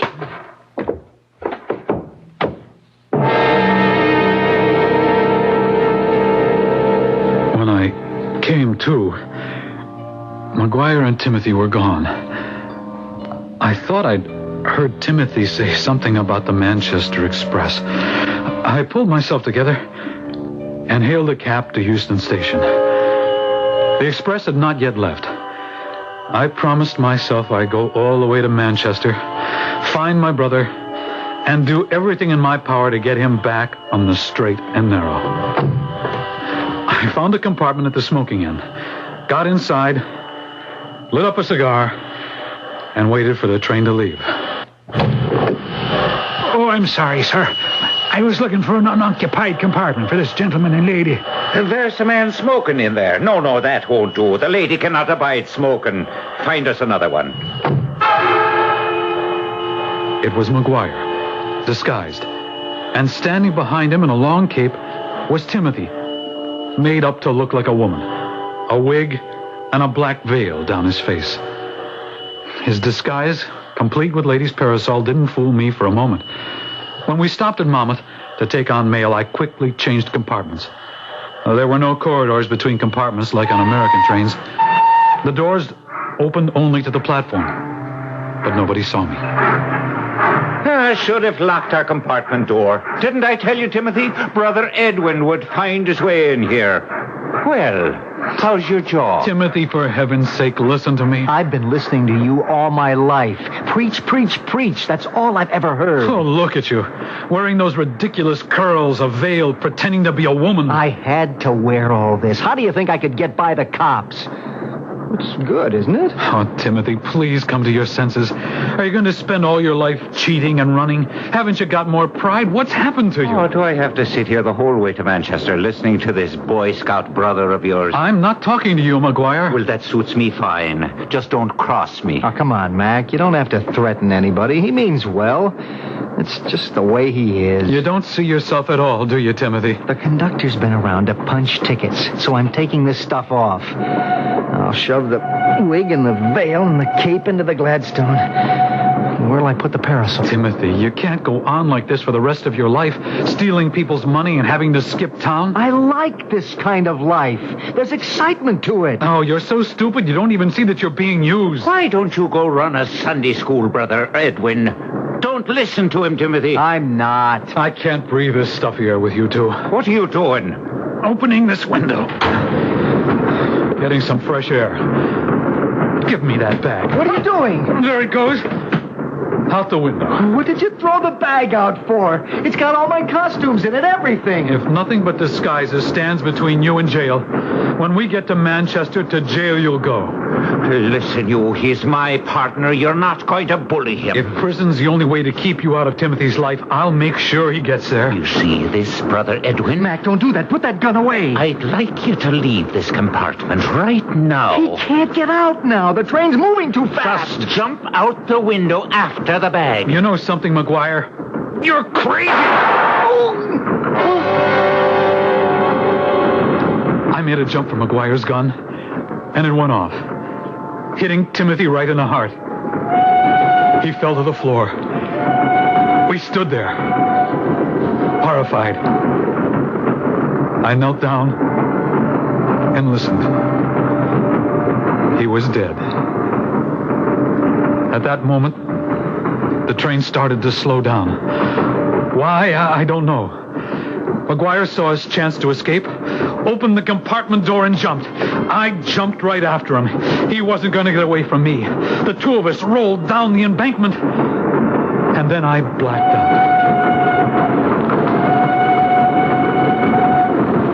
When I came to, McGuire was mopping my head where it was cut with a handkerchief. I couldn't leave you out here alone, Brother Edwin. Oh, my head. Just stop bleeding now. Oh, I don't understand you. Or aren't you a dozen miles away? Well, now, I couldn't run off with you lying here at the bottom of this embankment. You shot Timothy. You had a hand in it. The gun wouldn't have gone off if you hadn't jumped me. Oh, good Lord, forgive me, so I did. My head's clearing now. Well, you crashed right into that rock. Oh, why are you still here, McGuire? You should have run away while I was unconscious. Oh, I couldn't do that. I'm a gambler, not a murderer. You could have bled to death. Oh, that would have made everything so simple for you. You don't know me at all. The blood of the both of you on my hands in one day. I know you cared for Timothy, but so did I. Maybe by your standards, it was a funny way of showing it. But we didn't mean any harm. We only played men who had money to throw away. I think of Timothy right now. Lying there in that compartment on that train. Alone. Dead, and that I should have... that I should be the cause of it. It was my gun. We were both the cause of it. I ask myself... shall I give myself up? I'm ready to. This way, I don't think I'll ever get over his death. How else could I pay for it? But if we do, everyone will know. It'll all come out about him. The news will certainly get back to America. Father will hear of it. It could finish him. And if we each go our own way and not ever tell anyone, we'll be punished every day we see the sunshine. Yes, and that may be the greater punishment. There you have it, gentlemen of Scotland Yard. I've come to the end of this letter. From being an avenger of crime, I had become a conspirator against justice. McGuire got out of the country. Went to Cairo, I think. And I returned to Rochester. And unless your methods have changed in the past 5 years, inspectors, whatever you found on my brother's body, maybe even the Gladstone bag of clothes if some tramp didn't make off with it, everything you found is probably at this very moment in your display cabinet of crimes unsolved. My father passed away 6 months ago in peace, never knowing what both his sons had done. I have one favor to ask of you. If you have in your possession a pocket Bible, it was my mother's. May I have it back? It's of no use or evidence to anyone but me. Here is my address.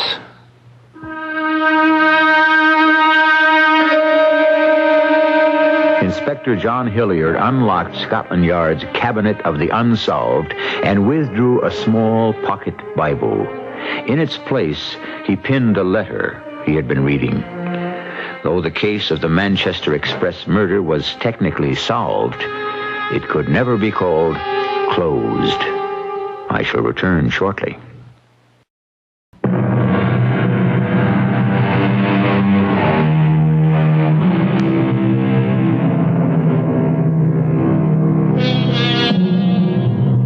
And Cain rose up against his brother Abel and killed him. Then the Lord said to Cain, "Where is your brother?" And he answered, "I do not know. Am I my brother's keeper?" That is a question for all of us to answer in many ways. Are we our brother's keeper? I think we all are. Our cast included Robert Dryden, Bob Caliban, Lloyd Batista, and Ray Owens. The entire production was under the direction of Hyman Brown. This is E.G. Marshall inviting you to return to our Mystery Theater for another adventure in the macabre. Until next time, pleasant dreams.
Welcome. I'm E.G. Marshall, comprador of all the fiends and felons, plus some poor, plain, unfortunate fellows who must regularly report for duty at this time and place. Trust none, advises William Shakespeare. Trust none, for oaths are straws. Men's faiths are wafer cakes, and holdfast is the only dog. Trust none. But surely we should be able to trust somebody. No, not according to some of the greatest English poets. Didn't Kipling say, he travels fastest who travels alone? The following is a dramatic essay in trusting one's fellow man, and what may come of it.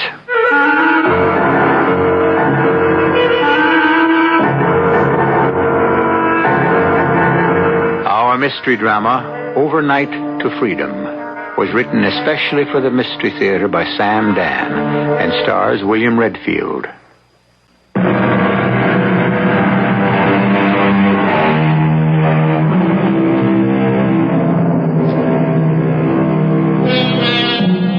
World War II. It seems so long ago and far away. Such ancient history. Half the people living today weren't born till after it was over. And yet, for those who survived it, World War II can never be forgotten. We're about to meet a survivor. The year is 1943. World War II rages toward its fiery climax. We're in a railroad station in Glassenheim, an industrial city in central Germany. A young man who appears to be a French volunteer from the cut of his clothes is sitting on a bench. He is whispering something to himself. The Café de la Paix on the Rue Napoleon. Ask for Mr. Lafayette. The Café de la Paix on the Rue Napoleon. Ask for Mr. Lafayette. No, or is it the Café Napoleon on the Rue de la Paix? Or the Café Lafayette on the... No, I had it right the first time. The young man lights a cigarette and begins to puff nervously. A middle-aged man who wears a beret watches intently. Now the middle-aged man casually saunters over to the bench and sits down next to the young one. He unfolds a newspaper. He pretends to read. Now he begins to talk in a quiet, confidential tone. You must do something about that cigarette. What? Keep your voice low. You smoke like an American. Who are you? Shh. Just listen very slowly, very casually. Grasp the cigarette between your thumb and your forefinger. Lighted end pointed out. Yes, good. That's better. You are an American, aren't you? A prisoner of war. And you're trying to escape. Oh, I think you're mistaken. All things considered, you could pass for a Frenchman in those clothes. A volunteer French worker going on a furlough. Why not? I assure you, sir, Smile. What are you? Smile. People going home on a furlough should look happy. Well, what are you going to do? I said smile. What are you going to do about me? Help you escape. You will? Why? Because I'm a Frenchman.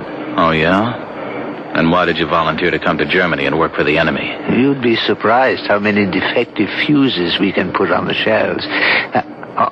What is it? The one in the trench coat. I think he's a detective. He must be looking for me. When will your escape from the camp be noticed? I guess not for another hour. Then don't start to worry now. Your French, it's excellent. A bit cultured for a workman, but... Well, I was a European language major at college before I was drafted. That cop is looking at me. Yawn. What? A big yawn and stretch your arms. Oh. As if you didn't have a worry in the world. Yeah, that's fine. Bigger. You better get away from me. I said I would help you. They shoot civilians who help POWs. My name is... No. Don't tell me your name. When I'm captured, it'll be better if I didn't know it. I'll just call you Pal.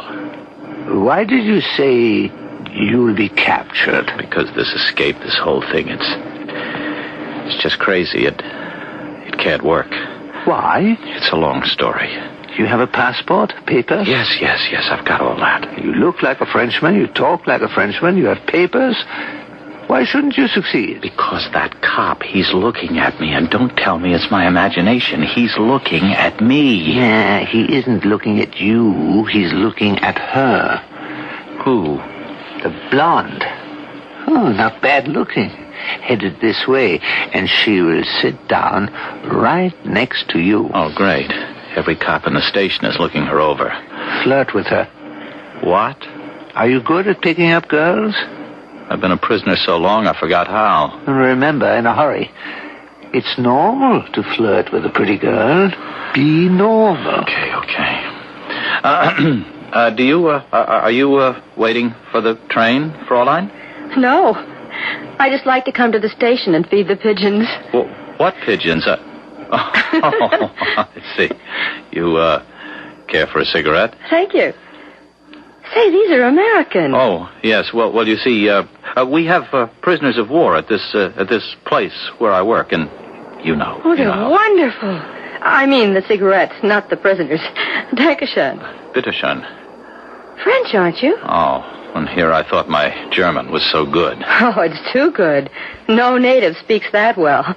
Only a foreigner who learns German in a university. Oh, I'll have to remember that. Where are you going? Nancy. It's my furlough. Isn't that a coincidence? I'm going to Nancy, too. I'm a lab technician at the German military hospital. Oh. I've just been home on a holiday. Oh, my name is Ursula Reinmuth. Oh. I'm George my name is Louis. Which is it, George or Louis? I'm sorry, it's both. I was named George Louis, but Louis Cardinet, that's the name on my papers. Do you work here in Glassenheim? Yes. Where? Where? At the Dieckhoff Baumann workshops. You can't be serious. Why not? You were sent from heaven to save my life. I was? You know my father. I do? Everybody knows Papa. He's plant manager at Dieckhoff Baumann. Otto Reinmuth. Oh, Herr Reinmuth. Oh, yes, that's right. Now, here's how you're going to save my life. You see, Papa hates for me to travel on the train alone. Too many soldiers. Papa doesn't trust soldiers. That's because he was once a soldier himself. Anyhow, when he sees you... When he sees me? Of course, he'll be here any second. Here? Of course. He wants to see me off. So I can say to him, Papa, I'm not traveling alone. I'll be with one of your own workmen, Louis Cardinet. Oh, will Papa be glad to see you. Look, could you excuse me, please? I have this terrific toothache. I better go to see if I can find something. Oh, you won't find anything around here. But I may have just the thing little bottle of cognac right here in my bag. Ah, yes. This'll fix it. Take a sip. Oh, but I... Say, I'm a medical technician. I know what is what. There. Isn't that better? Now, let's save some for later.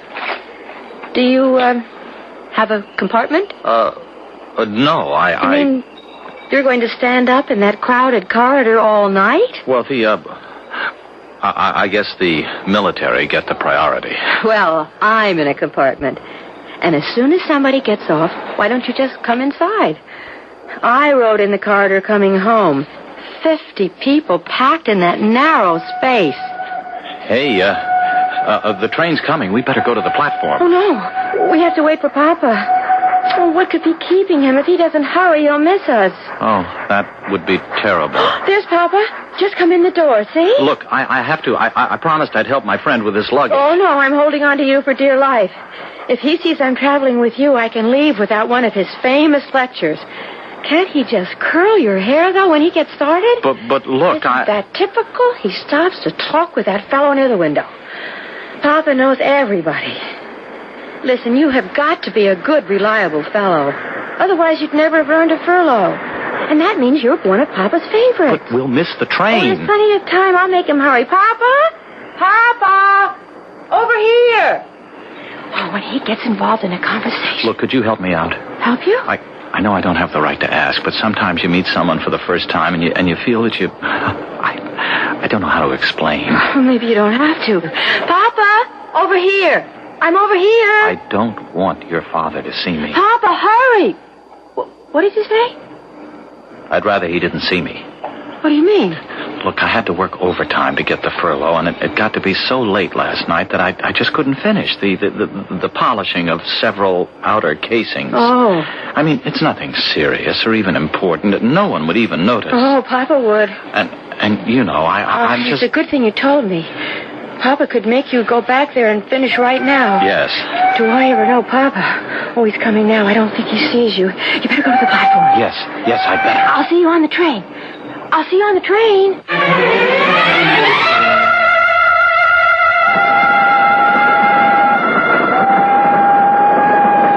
So far, not bad, huh? Oh, yeah. See how you used your head with that girl back in the station? I never thought so many people could jam into a corridor. Isn't it the same on trains in America? We have different trains.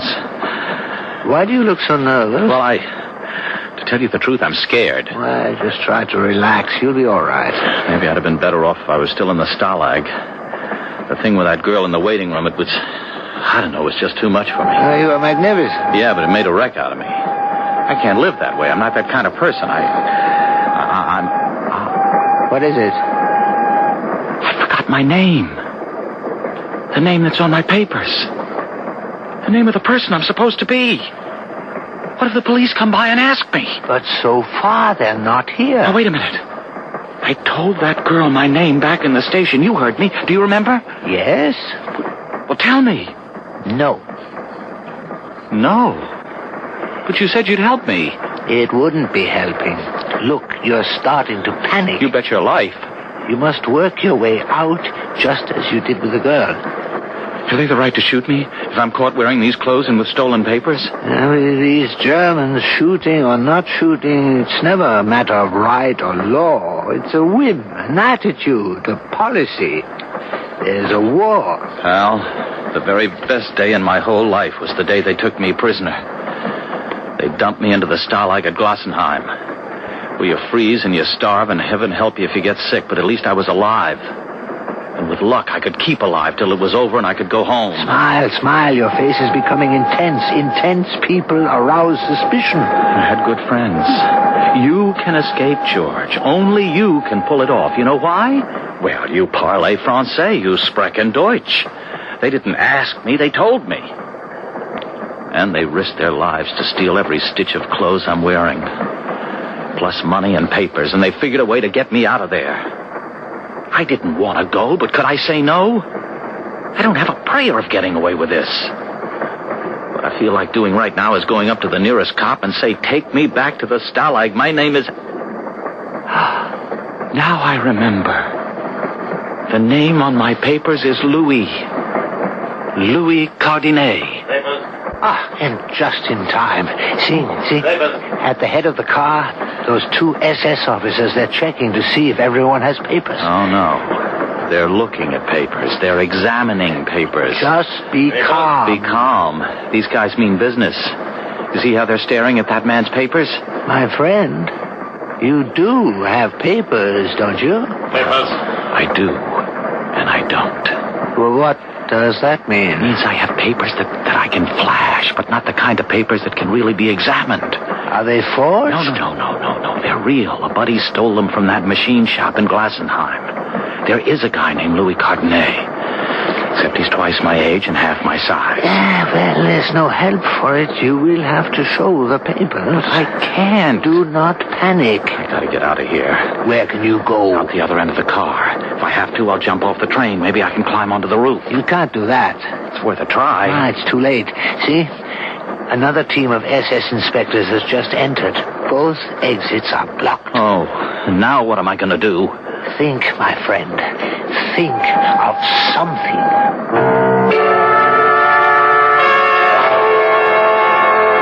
These days, people who are being faced with the making of a decision usually say, let us review our options. Corporal George McAllister, who is escaping from a German prison camp, has only one, and that is to show his stolen identification papers. Unless, of course, he can think of something.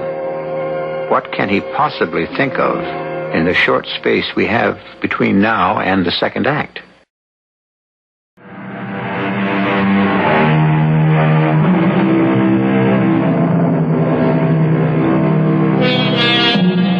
One night in the late spring of 1943, a train is speeding from Glassenheim, Germany, to Nancy in occupied France.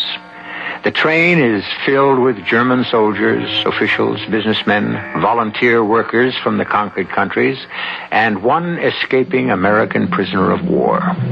He's dressed as a French volunteer worker. His stolen passport identifies him as Louis Cardinet. His problem is he doesn't look very much like a Louis Cardinet. I tell you, pal, my papers aren't good enough to be examined the way that fat man is checking them. My friend, sooner or later you will have to show those papers. Not to that mean-looking fat one. I know his kind from back in camp. Now, you listen to me and you'll be all right. How can I be all right? Believe me, they depend on fear. Stare them down. You are Louis Cardinet, a machinist who has worked loyally for the glory of the new order. You are going home on furlough. There can be no question about you or your documents. This attitude is what they must read on your face when you hand them your papers. Oh, sure. Stare them down. They don't read the papers, they read your face. Let them read confidence. I knew I shouldn't have taken the train. It's the quickest way to go. Go? Where? But surely you know where you are going. If I ever get there. Why shouldn't you get there? It's a certain place in Nancy. A cafe. Where the underground is supposed to smuggle me back to England. Oh, that's good. I go there and I give them a certain password. Papers? Papers. That officer, that fat one, he's working his way closer. He scares me. Remember what I said? Look him in the eye. Hello. Hello. I've been looking all over for you, Louis. Enjoying the trip? It's fabulous. A woman in my compartment is getting off in about an hour from now, so there'll be room for you. That is, if you can tear yourself away from your friend. Oh, mind if I hold on to your arm? Sure. The train sways so much. Papers. Are you sure you're a Frenchman? Why do you ask? You're the shyest Frenchman I ever met, if you know what I mean. But that makes you very interesting. Oh, how's Hugo? Who? Hugo Heilman, chief draftsman at the shop. Oh, Herr Heilman. Yes. Well, you know. How's his wife? Oh, about what you'd expect. I know what you mean. What did they name the little girl? Brigitte. Yeah. Brigitte? I can't believe that. How could he not name the baby after that rich old aunt of his, Margaret? That's right. I'm sorry. He did. I was thinking of someone else. Sure, yes. He named her, Little Margarita. No, the old girl may not leave him her money anyhow. Oh? Here are your papers. Yes, sir. Here they are. Your papers, Fräulein. My papers? My papers. Oh, they're right here in my bag. Right here. Oh, no. Now that I look, I don't have them in my... Oh, I know. They're in my suitcase back in my compartment. Papers must be available for inspection at all times. Oh, that's certainly true, sir. I'll go get them. Papers. I said papers. What's the matter, you stupid foreigner? Don't you understand? The poor fellow, he's not feeling well. Keep out of this. Your papers. What's your name? My name? Your name and your papers. Well, yes, I have them. Hand them over. Remain here until I get back. Out of my way. Huh? Westerman, who have you got? Now's my chance. I'll go out the other door and try for the roof. It's impossible. I can't face him. I fell apart. You saw it happen. I couldn't control it. Everything just became unglued, unstuck. Well, put yourself back together. You see, they caught somebody. The other guards are dragging him off, and here's Fatso making his way back. I can't face him. I can't. Not now. Louis. Look, I need time. Just a little bit of time, and I'll be all right. I'll find you sometime. How? Here. Go into this compartment. But who's in there? Soldiers. Soldiers? They're in a good mood. Just came off furlough. Are you crazy? You're a soldier. You can get along with soldiers. But these are German soldiers. Soldiers are soldiers. In you go. Gentlemen. Hey, what's This poor fellow needs a little fresh air. He's a patriotic Frenchman who has been working for the Führer in the factory. Oh, hey, it's the Frenchman with the good-looking blonde who was back at the station in Glasenheim. Come on in, have a drink. You'll be all right, Louis. You'll be all right. Yeah, sure. Hey, where's your girlfriend? Go bring her in.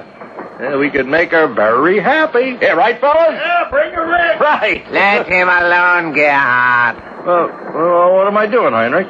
Nothing. Let's say I want to be friendly, that's all. You see, Frenchy, me and my buddies here, we are the happiest guys in the world, and we want everybody to be happy, right? Yeah. And you know why we're happy, huh? We're being transferred to France, no more Russia. La belle Mademoiselle France. Right, Frenchy? Oh, hey, we can't keep calling you Frenchy. I'm Gerhard, that's Heinrich, and Willy, and Johann, and Fritz, and Wolfie. What's your name? Louis. Louis Cardenet. Louis Cardenet. Well, now, that's a real French name. Hey, who's got a small? Oh, please, try one of mine. Hey! And these are American cigarettes. Where did you ever... Well, they have a prison camp near Glasenheim. Some of the American prisoners work in my factory. You know, we trade. American cigarettes? Guard them with your life. They cost a fortune. Aren't you smoking, Louis? Well, it's bad for my lungs. I just carry these for friends. Hey, Louis, you sit by the window. Open it wide, Wolfie. Let Louis have your seat. There you go. Oh, thank you. Thanks very much. Hey, Louis, that girl you were with, she's your girlfriend, but Heinrich said that you picked her up. Well, I saw how he did it, Gerhard. It was a pickup. Now, for a whole hour back in that waiting room, I've been trying to make her. How'd you do it? Oh, what kind of question is that? He's got his technique. Yeah. Louis, among comrades, how are the French girls? Well, I don't want to spoil it for you. You'll find out for yourself. Words from a master. Too bad you had to be in the French army. How do you know he was in the army, Gerhard? Oh, because you don't look like a draft dodger type to me. Were you in the French army, Louis? Well, we can't hold it against you, Louis. Yes, I was in the army. I bet you were infantry. Machine gunner. Hey, you see, we're all soldiers together, so let's straight to the infantry. Papers? Well, it's our friend, SS. Papers. What do you say, Fatso? Have a drink. The civilian first. No, it's you. Hand me your papers. What are you yelling at the poor man for, huh? Gerhard, pipe down. Yeah, sure. Now, look, Fatso. While the fella's putting his papers together, come on, why not relax? Have a little drink with us, huh? Drink? What's wrong with the drink? Gerhard, cut it out. I want to know what's wrong. You're drunk. Was there a law passed against drinking while I was away? Yeah, shut up. I shall report you. For what? Disgracing the sacred uniform of a German soldier. I disgraced this uniform for 18 months in Russia, too, huh? Respect? Oh, damn you. Respect for a combat soldier, you white-livered, yellow-bellied rear echelon commando. Me freeze and starve in the foxholes while fat slobs like you are cozy and warm at home with the wine and the girls and the steaks and the joints. You're under arrest. Let's see you take me. You pull that gun, and I'll ram it down your throat. Let's throw him out the window. Wait! What happened to Louis? Louis? The civilian. Where is the civilian? Poor Louis. He needed air. He must have fallen out the window. Step aside. I must stop the train.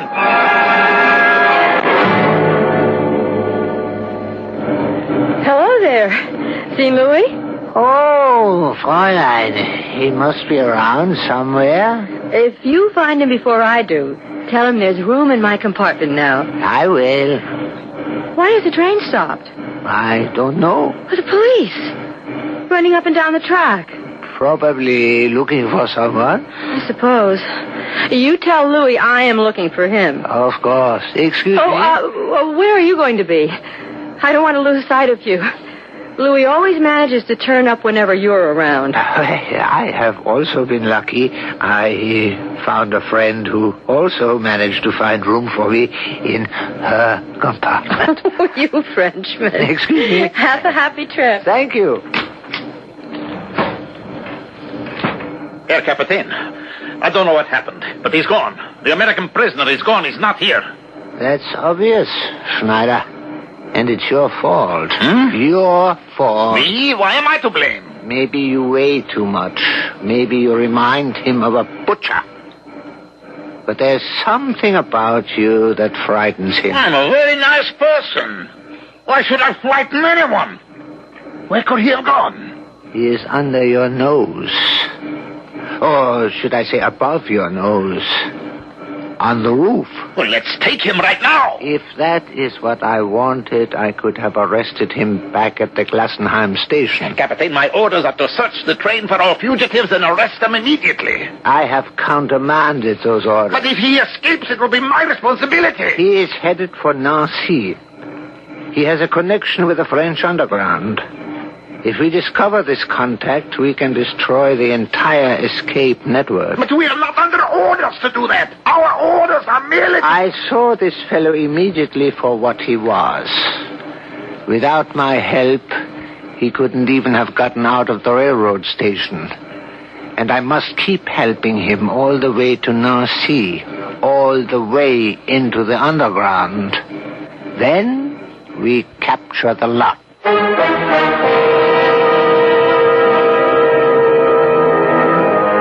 Place not your trust in princes, the bard advises. From the look of things here, place not your trust in anybody. Poor George McAllister or Louis Cardenet, the game he's in is rough enough, but to have to play it against a stacked deck, well, the cards are now being shuffled for Act 3.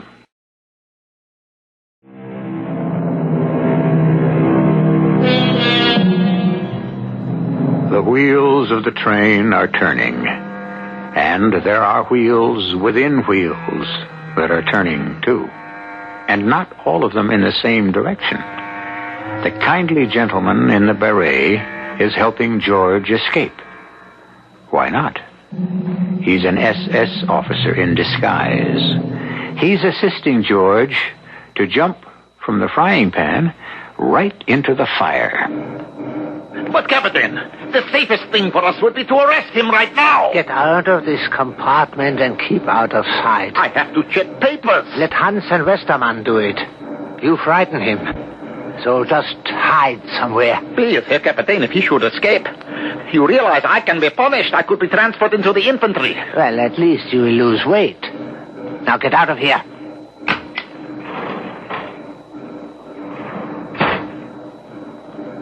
Louis! Louis! I know you're up there on the roof. Don't worry. You're safe. Climb down.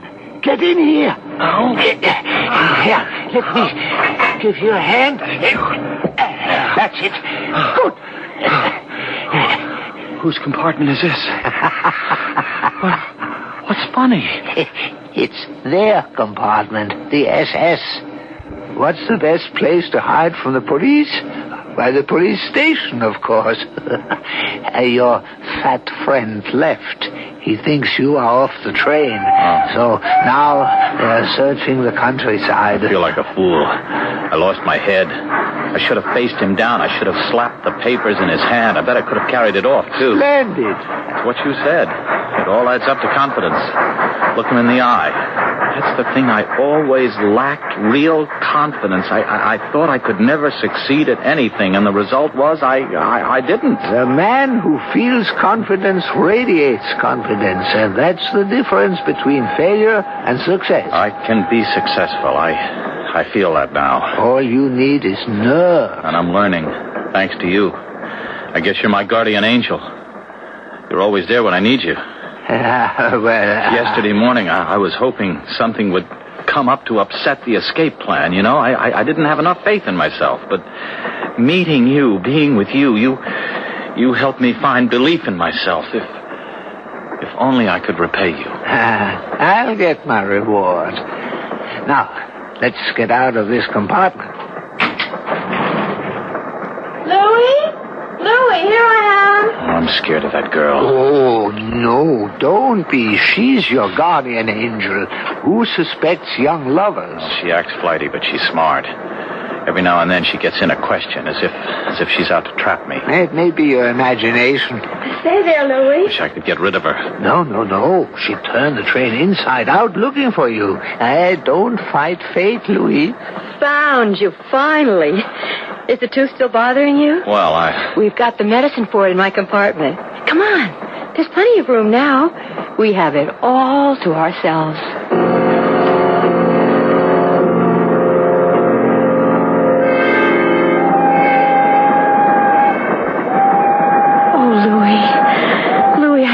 Would be like this. The real thing would be like this. Didn't you, Louis? Louis? Yes. You're a very deep person, Louis. You're always very busy with your thoughts. You're just the kind of man I need. Do you know why? No. Why? Because I'm kind of, Papa says, giddy, scatterbrained, and so I need a man who is very deep and intellectual. Then I saw you, and I knew. Then and there I knew my fate. Even though you were a Frenchman. That didn't mean a thing. It didn't? Just between us, Louis. All this nationalist stuff, I don't go for it. Well, you're people, just like us Germans. Oh, but what are we doing talking politics? I don't know. Louis, I'm so happy. Hold me close, darling. Closer. Oh, Louis. I've got cold shivers running up and down my spine. Do you know why? Because we're together. No. Because we were almost not together. Oh, Louis, this almost didn't happen. You don't know how close we came to not meeting. Oh? Darling, remember back there in the station at Glassenheim? Well, I was looking for a place to sit, and then I saw you. Do you know who I thought you were? Who? I thought...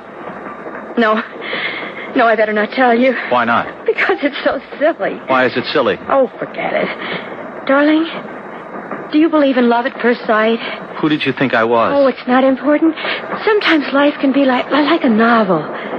Two lonely people meet and fall in love. Who did you think I was, Ursula? Say that again. What? My name. That's the first time you ever spoke my name. Say it again. Ursula. Till now, I always hated my name.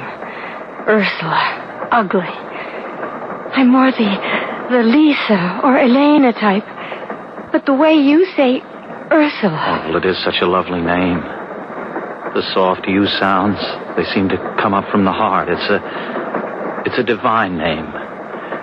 Ursula, who did you think I was? Oh, it's final. I won't tell you. But why, Ursula, why? Because you'll laugh at me. I won't. Swear? I swear. Well, back at the station, I thought you were... Now, you promised you wouldn't laugh. I promise. A man can lie to me, beat me, even betray me. But he mustn't laugh at me. I wasn't going to sit down next to you because for a moment I thought you were a Gestapo agent. Me? A Gestapo agent? Didn't I tell you it was ridiculous? But why? Why would you think I was one of the secret police? Why would you think I was a Gestapo agent?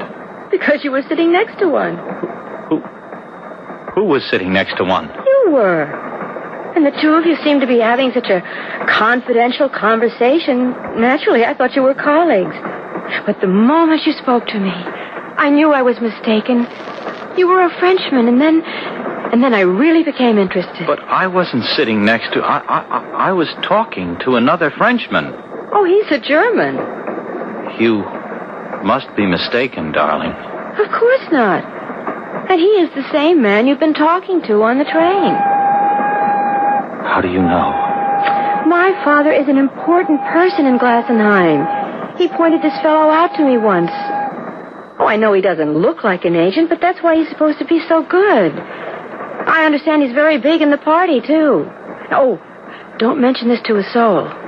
He's probably on a mission right now, and if we talk loosely, we could ruin everything. It's hard to believe. What am I going to do?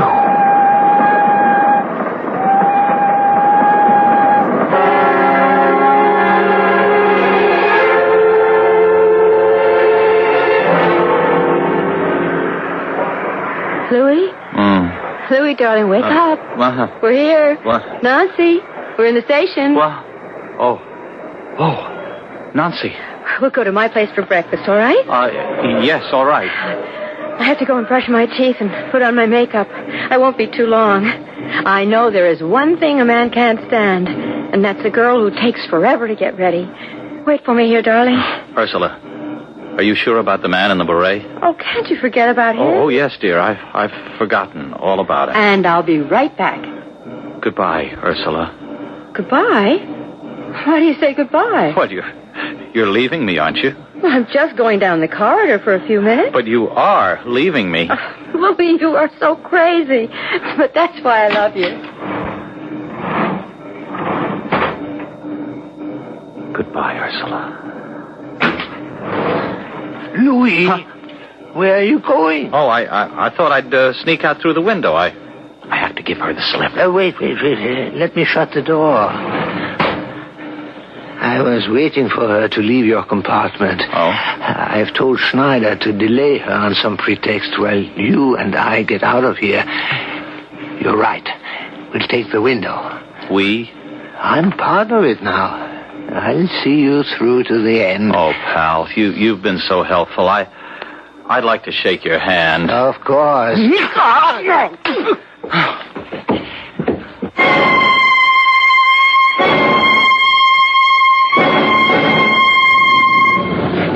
I better go down this street. No, it's no good. There's a squad of police. All civilians against the wall. Show your papers.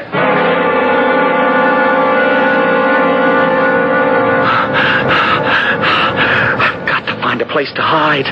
But where? Where can I hide? What's the best place to hide from the police? Why, the police station, of course.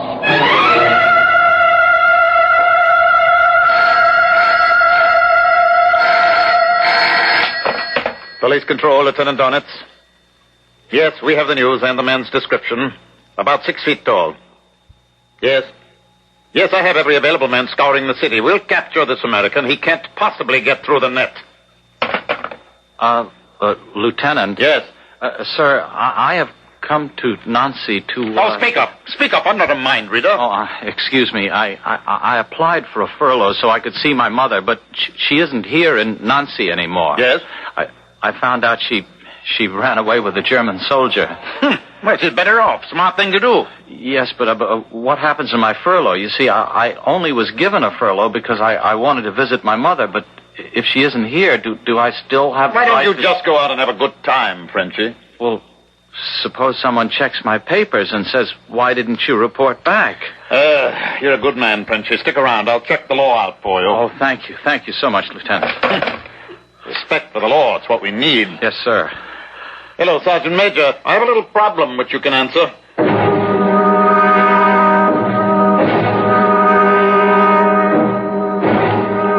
Lieutenant, I've been such a bother to you. No trouble at all. Interesting point in the law. But it's been hours. Well, I get all kinds of opinions, but no facts. Too late to solve it tonight. Come by again tomorrow. Oh, Lieutenant, it's after curfew. How can I walk home? Ben, I'm going off duty. I'll give you a lift. Where do you live? Oh, do you know where the Café de la Paix is on the Rue Napoleon? I live next door. Café de la Paix? Favorite hangout of mine.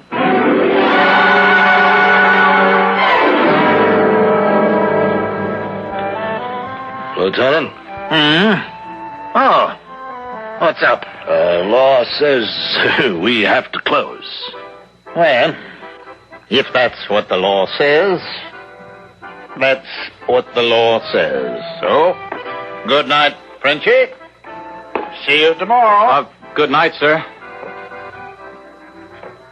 Well, mister, time for everyone to leave. Bartender, I'm looking for Mr. Lafayette. Are you kidding? I hadn't had any Lafayette brandy since 1939. I was told to ask for Mr. Lafayette. Who told you? Friends of mine in Germany. I don't know anybody in Germany. Mister, I'm in a jam. I'm an escaped POW, American. Oh, is that a fact? Oh, wait, I remember now. The password. It's not Mr. Lafayette. It's Lafayette. You are here. What's your name? Corporal George McAllister. You're the guy we're waiting for. Francois, no, don't shoot. No, don't shoot me. Francois is behind the door. You came in here with a Gestapo officer. Oh. You pretended to be French. What were we supposed to think? You were going to shoot me. You're a cool customer, friend. You sure know how to escape. Why don't you write a book?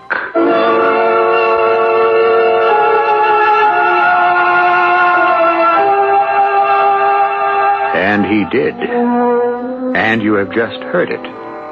In 3 weeks, the Underground was able to smuggle into England, where he was assigned to an outfit that briefed soldiers in POW escape tactics. Don't you try to escape me. I shall return in a few moments.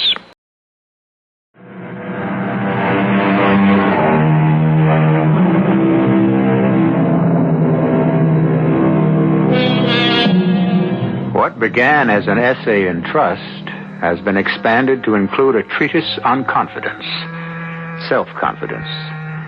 You are what you think you are. The limits to your ability are those that you yourself choose to impose. And there should be no limits to your ability to listen to us 7 times each week. Our cast included William Redfield, Robert Dryden, Earl Hammond, Mandel Kramer, and Rosemary Rice. The entire production was under the direction of Hyman Brown. This is E.G. Marshall inviting you to return to our Mystery Theater for another adventure in the macabre. Until next time, pleasant dreams.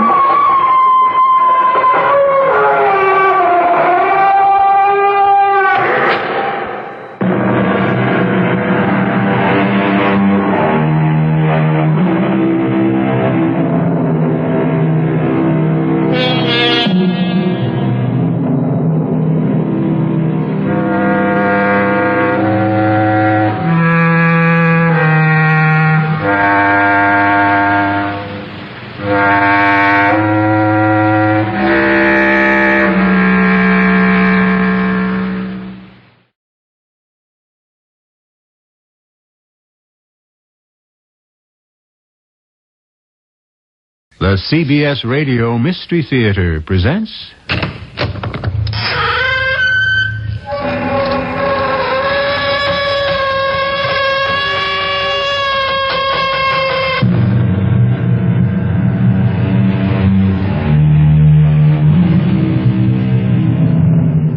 Come in. Welcome. I'm E.G. Marshall. Every once and so often, I run across an account in a newspaper which is so inexplicably odd, I feel that if I could get to the bottom of it, it would make for great telling to my Mystery Theater friends. And this story fits that premise, fills that bill, and concerns a doorway between dimensions, a passageway I call the threshold.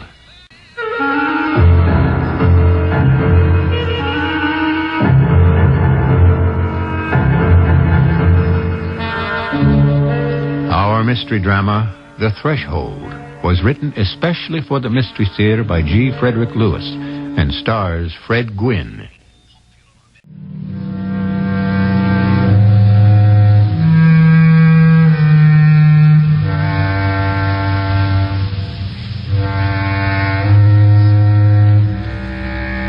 That piece in the paper I told you about?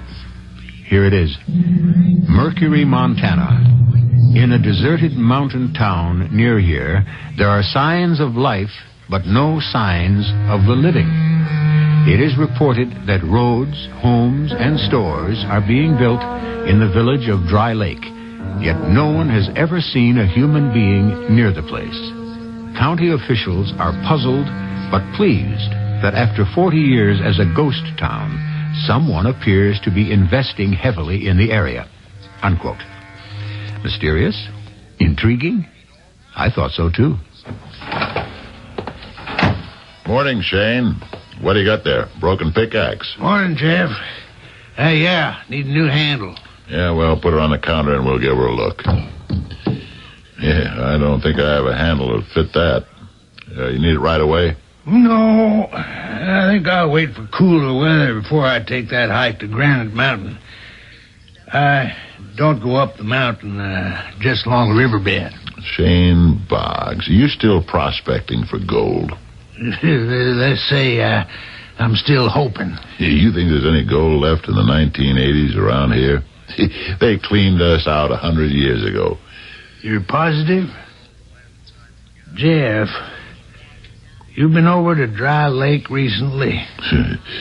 I'm not aiming to catch something you can't cure.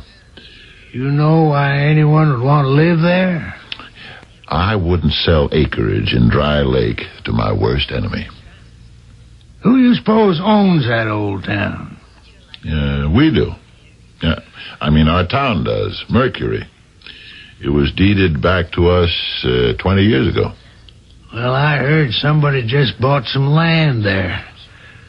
A man and a woman come into the post office and talked to old Morgan, and he rented them a box for their mail, and they were living there.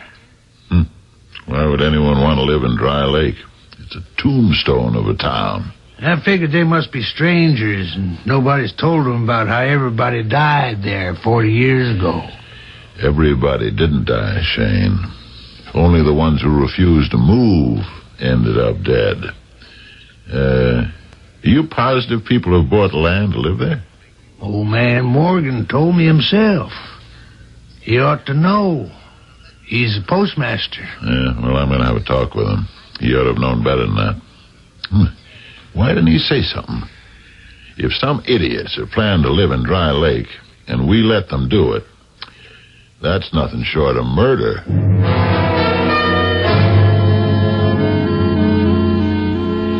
Say, Morgan, where's the June issue of my science fiction magazine? Don't ask me. I don't print it. I just put it in people's boxes.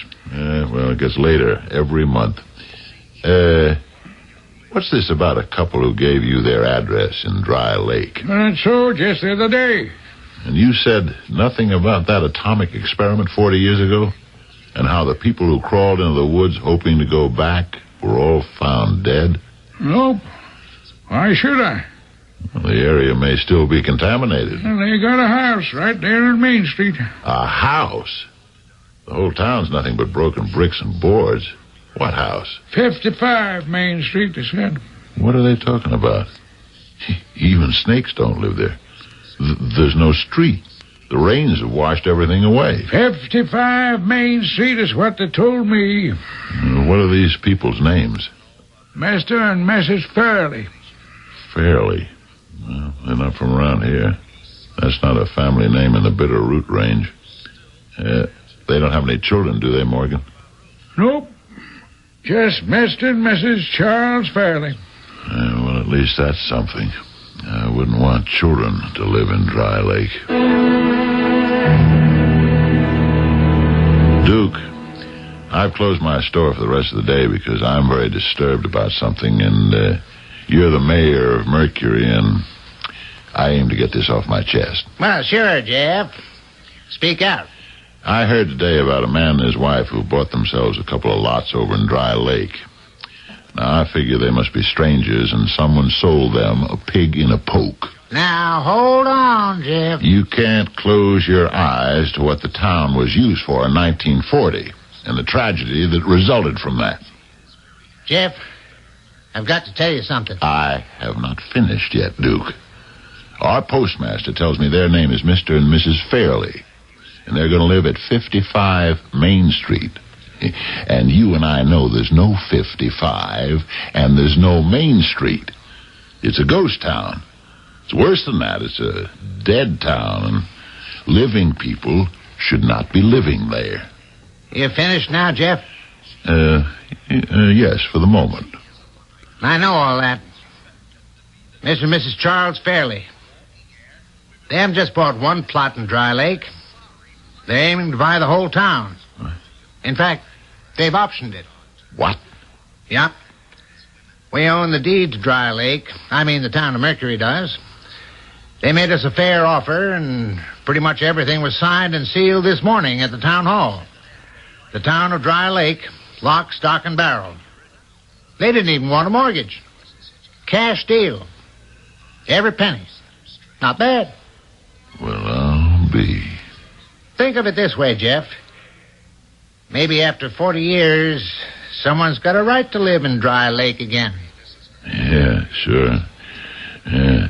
Tell that to the stunted trees and the yellow grass and the animals who died there. Tell them it's a safe place to live. Doesn't it bother you any, Duke, to know that you've sold innocent people land in hell? Now, Jeff, you hold on there. I am not going to sit back quietly and see honest people taken advantage of just because they don't come from around here. I'm ashamed of you, Duke. And I'm ashamed to have been born and brought up here in Mercury. I never thought I'd see the day when the almighty dollar had more value than human life.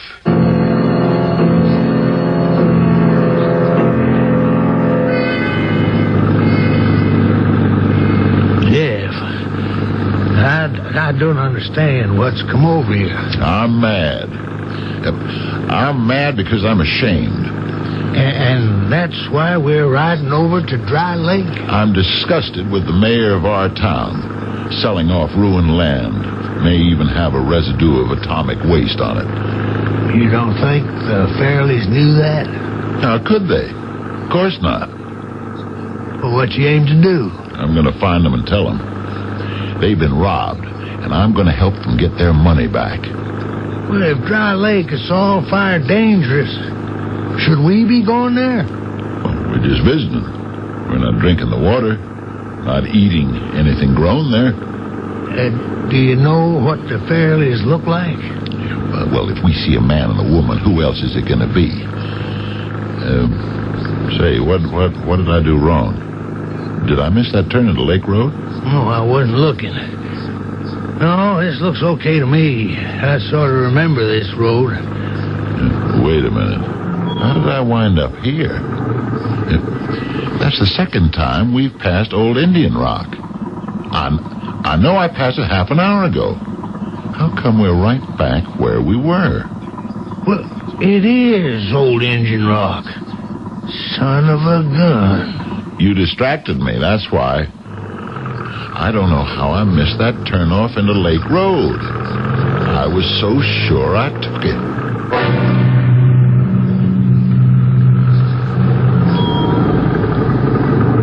Jeff, this is weird. I mean, downright weird. You're telling me. We've been around this road 4 times. And no matter which way we go, we end up here at Old Indian Rock. I can't explain it. And I have a funny feeling even if I could, I wouldn't want to know. Let's hoof it. It's not too far from here. Yeah, okay. If the moon had come out, it'd be easier.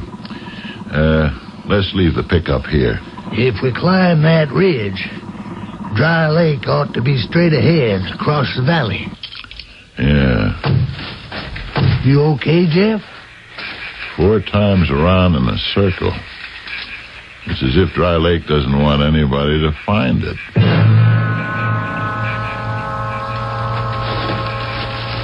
I'm following you, Jeff. Right behind you.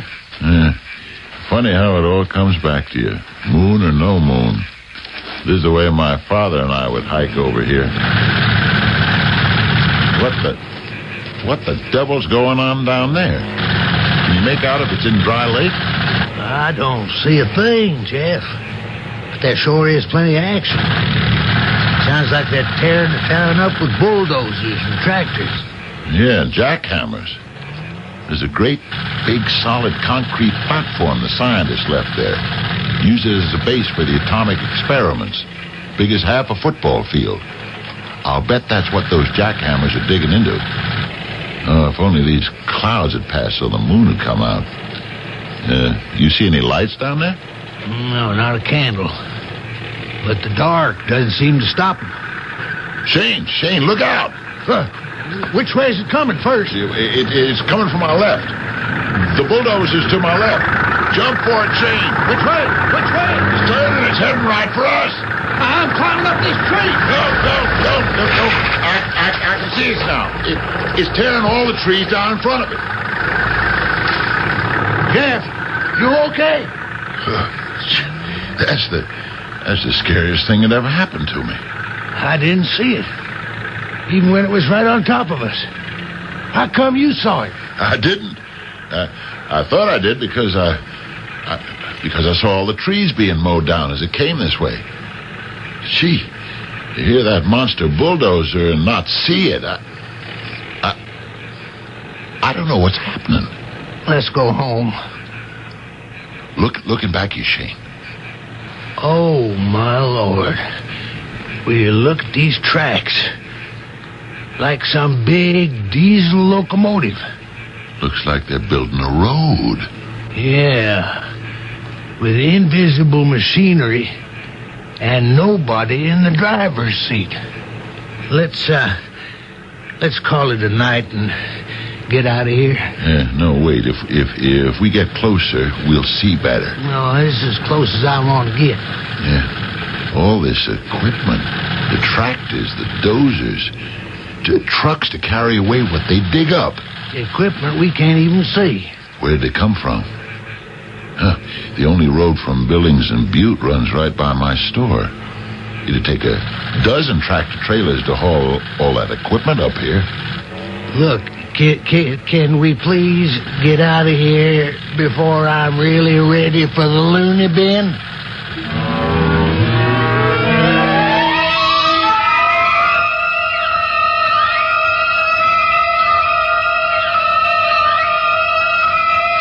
There you have it. Once I had dug behind that little story in the newspapers about the deserted town coming to life, what you just heard is what I learned. All of which can be very disturbing if it has never happened to you before. I shall return shortly with Act 2.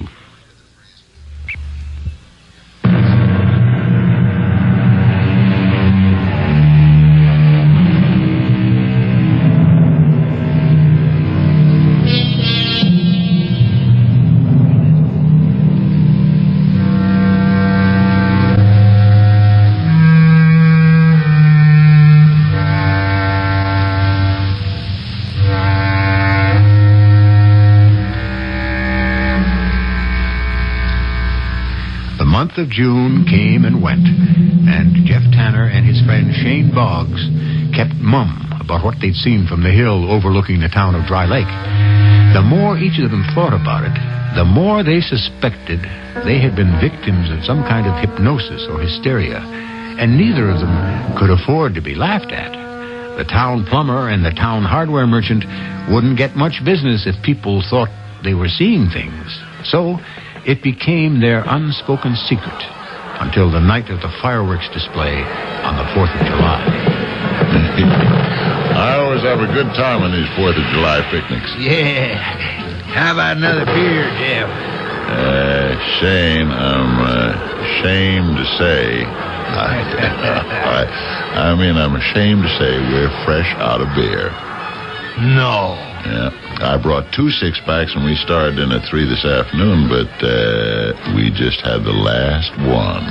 No kidding. No more beer? I can let you have an egg salad sandwich. Got one of those left. Say, there's a beautiful rocket. Look at the way she spins. I wonder if they celebrate the 4th like we do. Who? That Mr. and Mrs. Fairley. You know, those foreigners who moved into Dry Lake. I thought we'd agreed to forget about all that. I was just wondering. Probably if they have firecrackers, you can hear them, but you can't see them. Am I right? I don't know, Shane. I try not to think about them. Why not? Well, I guess because I feel guilty. I never did get to warn them away. Well, heck, they set their bulldozer on us. Funny thing, I haven't heard anybody in Mercury even mention their names. Nobody. They must know something's going on over at Dry Lake. They must. Yeah, I wonder about that, too. I mean, don't they hear it? I hear it. Some nights, all kinds of building sounds coming clean across the range. Shane, I've had enough fireworks and beer. What do you say we go over there? Where? Dry Lake. I thought we weren't going near the place anymore. Well, we'll go as far as we can in the truck, then walk the rest of the way. You sure? Ain't scared? Sure, I'm scared. But that don't stop me from being curious. We found it. Yeah, somebody's put up a sign. Dry Lake, town limits. Well, you look at this place. Everything's brand spanking new. Those antique cars in the driveways, they look like they're new. But where is everybody? The town's all built for people, I guess. They just haven't arrived yet. Oh, here's the school. Want to go into the playground? Look around? They got swings and everything. Here, let's open the gate. Jeff. What is it? You feel something funny? Like a prickling on your skin? It was always cold when the sun went down. Even in summer. Oh, it's not cold. More like a tingling sensation. Like a hand sort of crawling up my throat. Hey, do you see what I see? Them? Uh-huh. Every one of the doors to the playground have children standing in front of them. They're just standing there, watching us. Don't turn around now, Jeff. There's one of them right behind you. Oh, well, hello, young fella. Is this your school? Well, I think he's scared. That's why he isn't saying anything. How would you like me to give you a push on the swing? Or maybe let's get on the seesaw? He just keeps looking at me. Hey, that's nice red hair you got. I used to have red hair. When I had hair. Shane, here comes the rest of them. There must be at least, one after the other coming out of the school doors. Jeff, those doors are closed. They're walking right through them. What? They're not coming very close. Think they're afraid? Say, any of you kids speak English? Yeah, that's what it is. They don't speak English. Maybe they're boat people or refugees. Oh, they sure look American. Especially this little red-headed one. Yeah, see what he's got in his hand. An American flag. Hey, you should have come to our 4th of July picnic over at Mercury. That's the next town. You like fireworks? Shane, I don't think they understand me. Maybe it's what I was afraid of. Kids in this town. See, they're affected first. Little ones particularly. Well, hey, don't go away. We're not going to hurt you. Come back. We want to be friends. I think the little boy with the red hair, I think he understood us. You mean the one with the American flag? He's gone, too. Jeff, if it's all the same to you, I think I've done all the looking I want to for one day. Every one of those children who are here didn't say a word. Hey, look. One of them dropped the flag here. The redhead. That's his.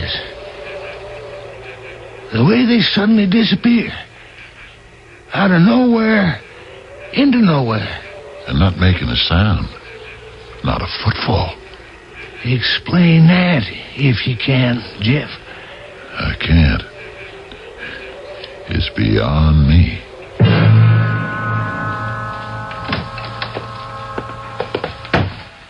Why, Miss Dora Humphreys, what great occasion brings you to my store? Well, my sink's stopped up.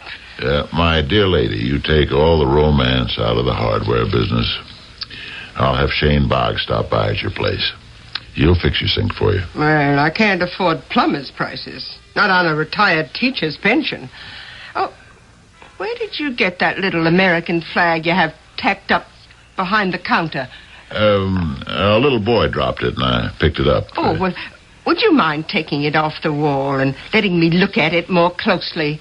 Of course not. It's just thumbtacked in. Oh. 1, 2, 3, 4. There you go. It's all yours, Dora.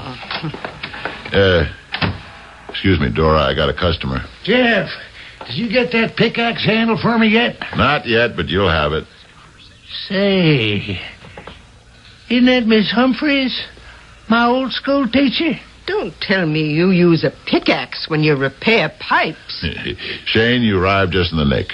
Dora's got a stopped-up sink. Jefferson persuaded me you'd do it for nothing. Oh, of course I will, Miss H. That's the least I could do. I still remember how pleased my ma was when you gave me a B+. Jefferson, this little flag, I haven't seen it in 40 years. You know that flag? And I say a dozen others, just like this one. You notice this flag has only 48 stars, so it's not a modern flag. Hawaii, Alaska bring the total of 50 states today. Dora, you said you recognized it. How is that possible? Well, when I was teaching 3rd grade part-time in Dry Lake, I got the whole class to make their own American flag for the 4th of July. I gave them the material. The red and white stripes are part of the dress I had. I cut out the stars, and each child sewed their own. Now, how a little boy dropped it when it was made back in 1940, I can't even guess. Dora, could you be mistaken? I mean, after all this time. Well, I was a very young girl. My first teaching job. Part-time here in Mercury and part-time in Dry Lake. You don't forget those things. Now, tell me, Jefferson, where was it this child dropped this flag? Well, we can't tell you that. It's not important. Oh, well, I knew those children, every one of them. I've probably taught thousands since 1940, but I always remember my first class. I can still see them parading into my class, holding their homemade flags in the air. And their faces, do you see them? Oh, very clearly. Especially little Tommy, a red-headed boy. He was always losing his flag, dropping it somewhere. Here, you can have this back, Jefferson. Tack it up. I must be off. Shane, come as soon as you can to fix my sink, will you?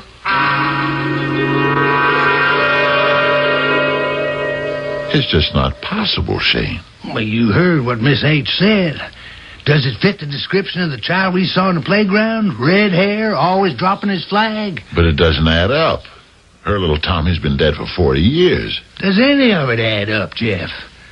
A town rebuilt to look like it did when we were children? Empty? No one except those children anywhere? No way to get there except on foot? Roads seem to be scrambled and one goes round in circles? Does any of that make sense?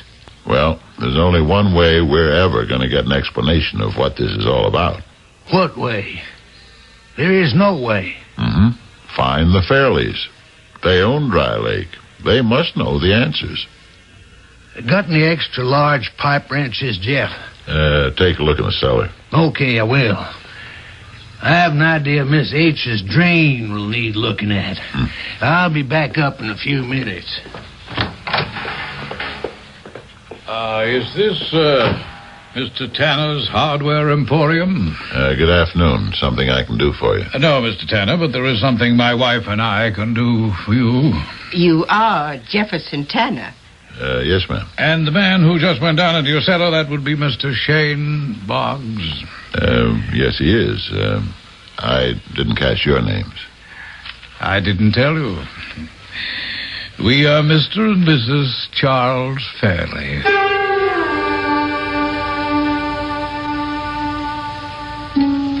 When I began to investigate that little news account, I had no idea the path of discovery would be so tortuous or would lead this far. Remember the mythological bird, the phoenix, which died in its own fire and was reincarnated? Is that what we're witnessing in the town of Dry Lake? I shall return shortly with Act 3.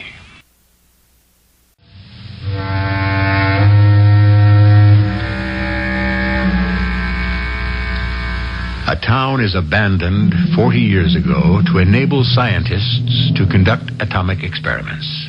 Of course, in those days, it was all top secret. Nobody fully realized the dangers. Nobody was frightened, which explains why so many families didn't relocate, but hid nearby, planning to return. Later, all of the bodies were finally found. Now, today, this town is reborn at the instigation of the very couple who have just entered Jeff Tanner's hardware store. Did you say Fairley?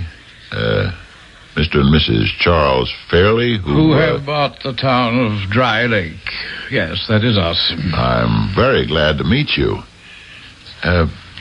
Perhaps you can clear up for me the mystery of what's going on at Dry Lake. Oh, I think we can, don't you, Mrs. Fairley? I think Mr. Tanner is just the man who would understand. And perhaps even help us. I think he could. Mr. Tanner, we'd like it very much if you could drive over to Dry Lake tonight, say at 10 o'clock your time.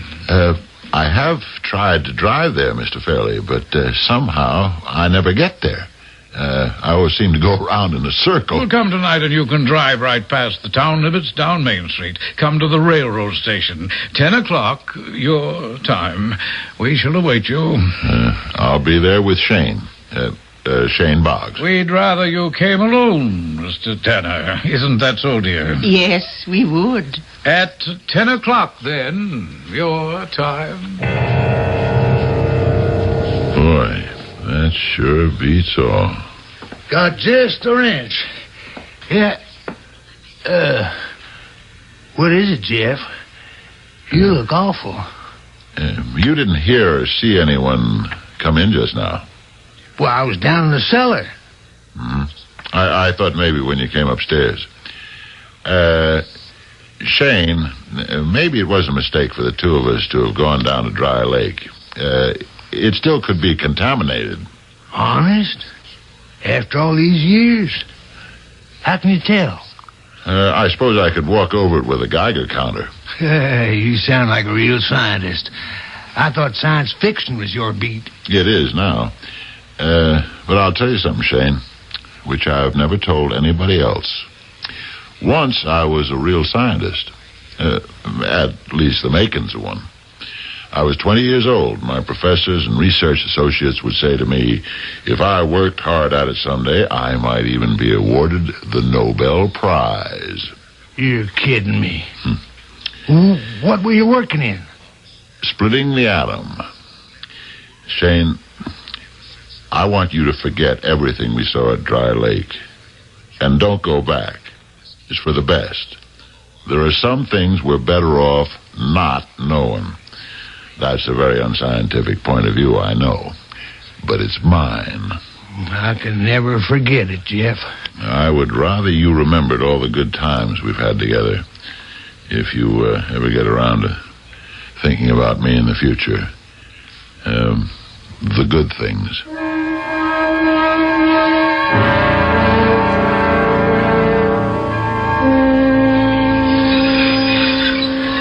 Good evening, Mr. Tanner. Good evening. Good evening, Mrs. Fairley. Oh, you're very prompt.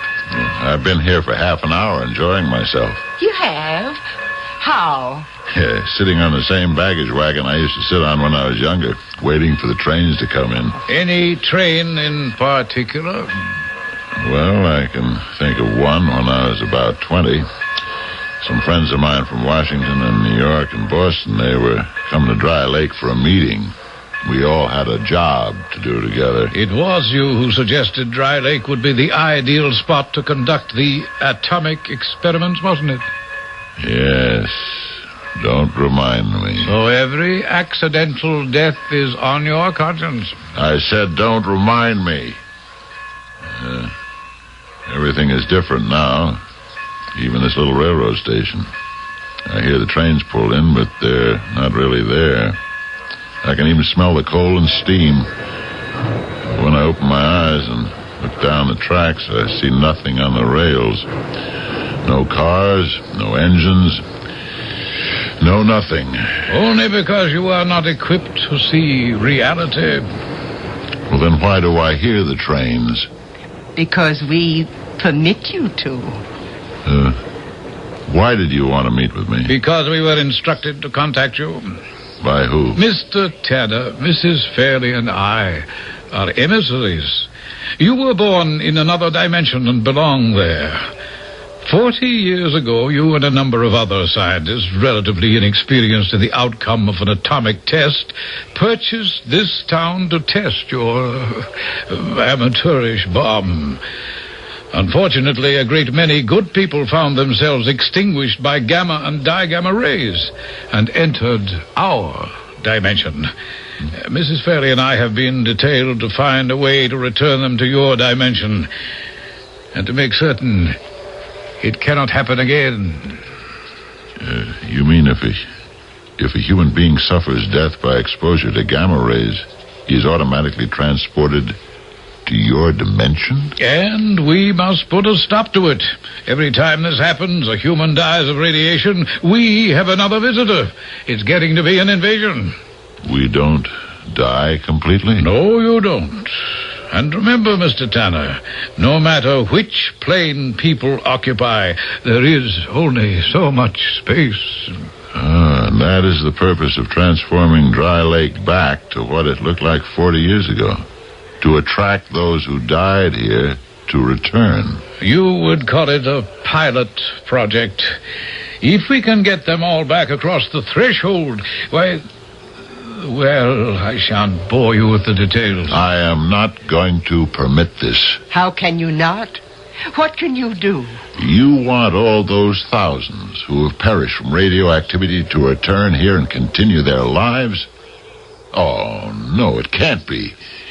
If I had a hand 40 years ago in the deaths of those who refused to leave Dry Lake, I am certainly not going to have a hand in bringing them back to life.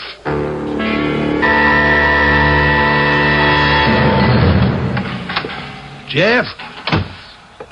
Jeff, where are you? I'm in the back. Be right out. Well, where you been the past week? Every day I gone by here and there's your sign in the window, closed, gone for a vacation. When did you get back? Oh, I'm sorry I didn't tell you, Shane, but something came up all of a sudden and I just had to get away. Jeff, you're a liar. You never left this building. Night after night, I'd peek in the back windows where you'd drawn the shades, and I'd see you turning something on the lathe.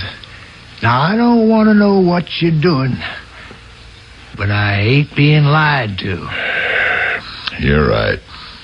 I have been putting together something which I'm going to give to you. Open this box. What, for me? It won't explode. Here, let me take it out of the box.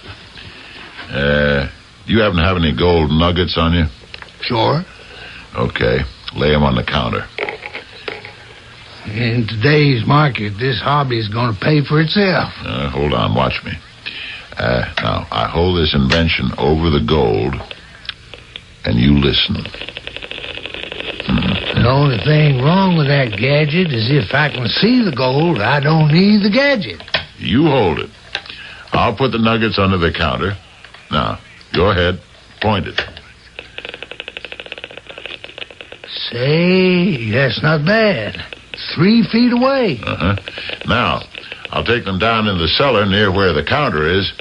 You aim the machine and try to locate them.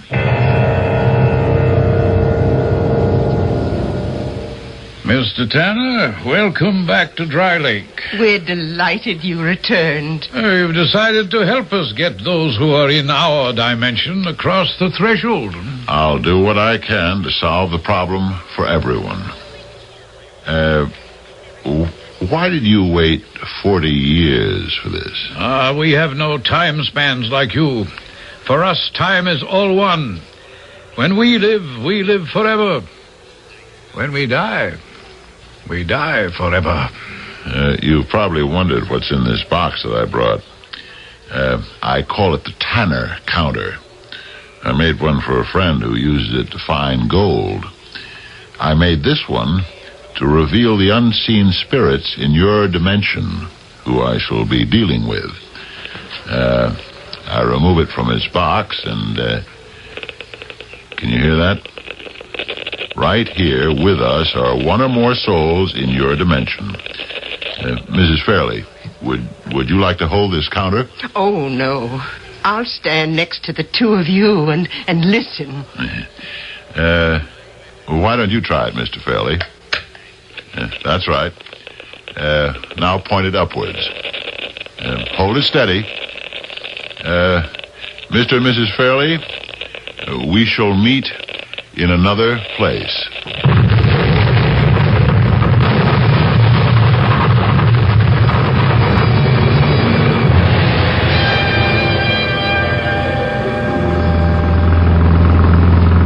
I've never ridden in a truck before, Shane.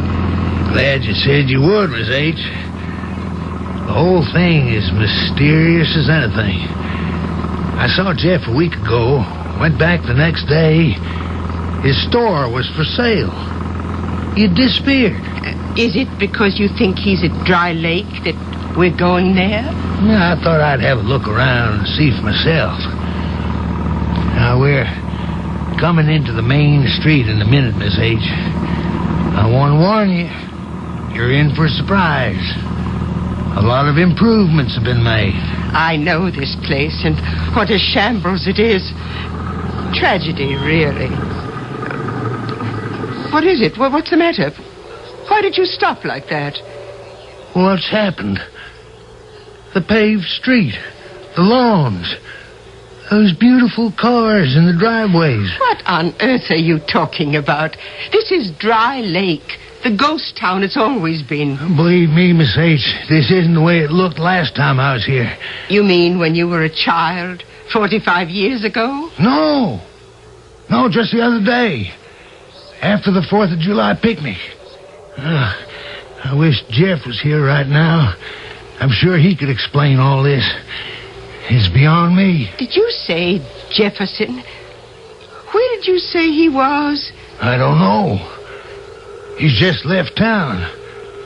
I haven't seen him. Oh, what's that? Did you hear something? Yes.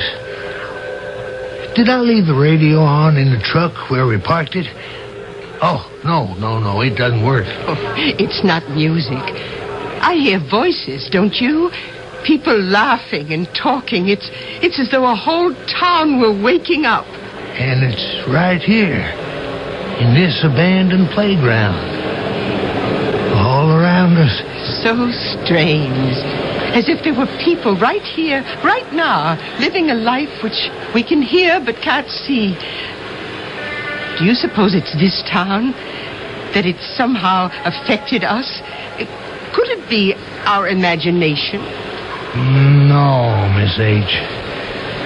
I don't think it is. What's that you just picked up? I think we've both seen this before. A small, handmade American flag with thumbtack holes in each corner.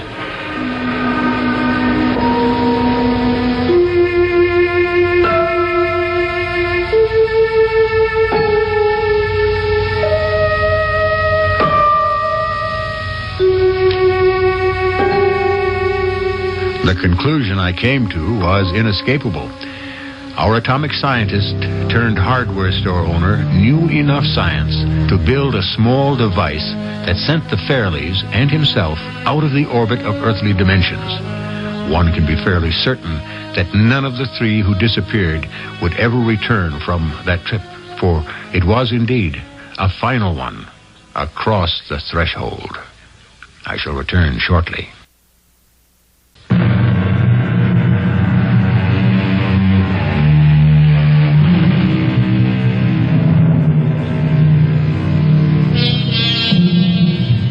Ever cross the threshold into other dimensions?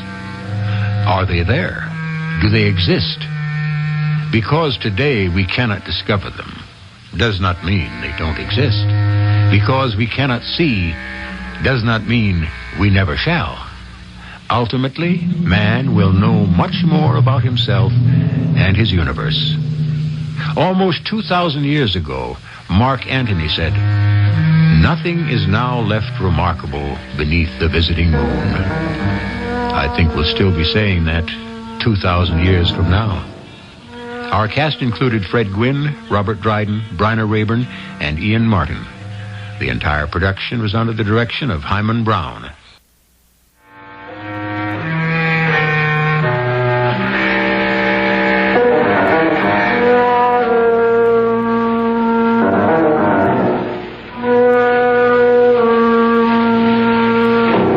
E.G. Marshall inviting you to return to our Mystery Theater for another adventure in the macabre. Until next time, pleasant dreams.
Come in.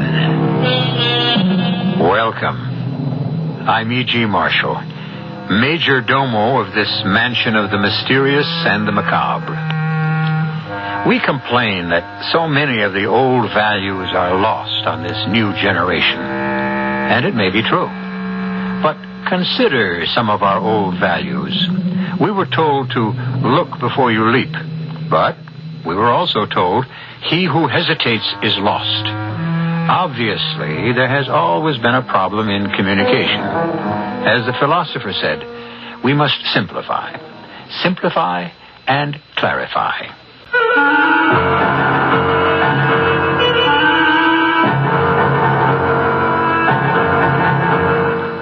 Our mystery drama, Marry for Murder, was written especially for the Mystery Theater by Sam Dan and stars Mandel Kramer.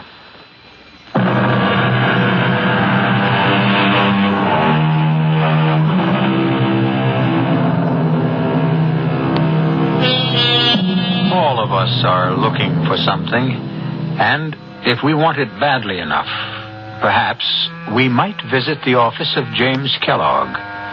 James is a private detective, and he specializes in finding things for people. On a philosophical level, we might speculate, to whom does Jim go when he has to find something for himself? Well, where does a doctor go when he needs an operation? What does a barber do when he wants a haircut? Anyhow, I've been described as a private detective, and right off, I would like to straighten everybody out on some basic facts. Fiction has made a pretty good thing out of my profession. You know, the luscious blonde with the inviting eyes who enters the office all afire with passion. I don't get cases like that. I don't get sapped on the skull and wake up in the arms of a gorgeous redhead. You want to know what I get? I usually get what just walked into my office this morning. Fat and 50-ish. And what do you think her problem is? I want you to know, Mr. Kellogg, I investigated you thoroughly before coming here. As indeed you should, Mrs. Melvin. An influential member of the family personally discussed the matter with the district attorney and asked him to recommend someone. Your name was suggested. Now that you're here, I shall explain exactly why we deemed it advisable to engage a private eye. One moment, Mrs. Melvin. I am not a private eye. I am a private detective or a confidential investigator. Please continue. Here is our problem. Our problem? I am acting for the family, my two brothers and myself. We decided this would be the wisest course of action. We have a sister who was about to make a dreadful mistake. Yes? Anne's husband died a year ago. He was in the hardware business and left a large amount of money. How large? Is that germane to this discussion? One never knows. After taxes, $2 million. That's large. Continue. Anne intends to marry again. This is the dreadful mistake? Yes. How old is your sister? Oh, just 40. Well, isn't she mature enough to know what she's doing? Oh, she's a babe in the woods. She's always led a sheltered life. She knows nothing of the world. Mm-hmm. And, of course, the man in question is younger than your sister. How did you know? Well, Mrs. Melvin, this is not a unique situation. Well, the family wants this thing broken up. Why? Because you're afraid her money will go to her new husband and not be available to you? Now, see here, Be realistic. How can I or anybody break up this romance if she's determined to marry him? By exposing him for what he is. What is he? A thief. A confidence man. Well, if you know this, then he's already been exposed. Well, that's just it. We don't know it for a fact. Then how can you say it? Because it's true. It must be true. Why? A fellow like him, smooth, sneaky. Oh, and he seems so much younger. Is your sister attractive? That is not the point. Walter Jones is too glib. That's his name? Walter Jones? Yes. What does he do? Oh, he says he's come to town to open a sales office. What kind of sales office? Well, I don't know. He's obviously a swindler and a sharper. And if so, he must have been in trouble with the law at one time or another. Have you discussed this with your sister? Oh, she's so thoroughly infatuated she won't listen to a single word against him. But if you could come up with solid evidence of a criminal record, I am convinced we could nip this thing in the bud. Well, suppose he has no criminal record. Impossible. One look at his face. It could take a great deal of my time and your money to find out. I consider that money well spent. It's an investment in my dear sister's happiness. On the other hand, even if this evidence does exist, it may not do you any good. What do you mean? Well, suppose your sister's so much in love with this man that she decides to marry him anyhow. You just find that evidence. Well, I'll need... I know what you'll need. I prepared a sheet of paper listing this infamous person's address, the places he frequents, and so on. Here's his photograph. It's an excellent likeness. You've come well prepared. I'm paying you for your time. I won't have you waste one single moment. I expect a detailed report of your progress. That's one thing you can be sure you'll get out of all this, Mrs. Melvin. A report. A nice, neat, concise, leather-bound report. Why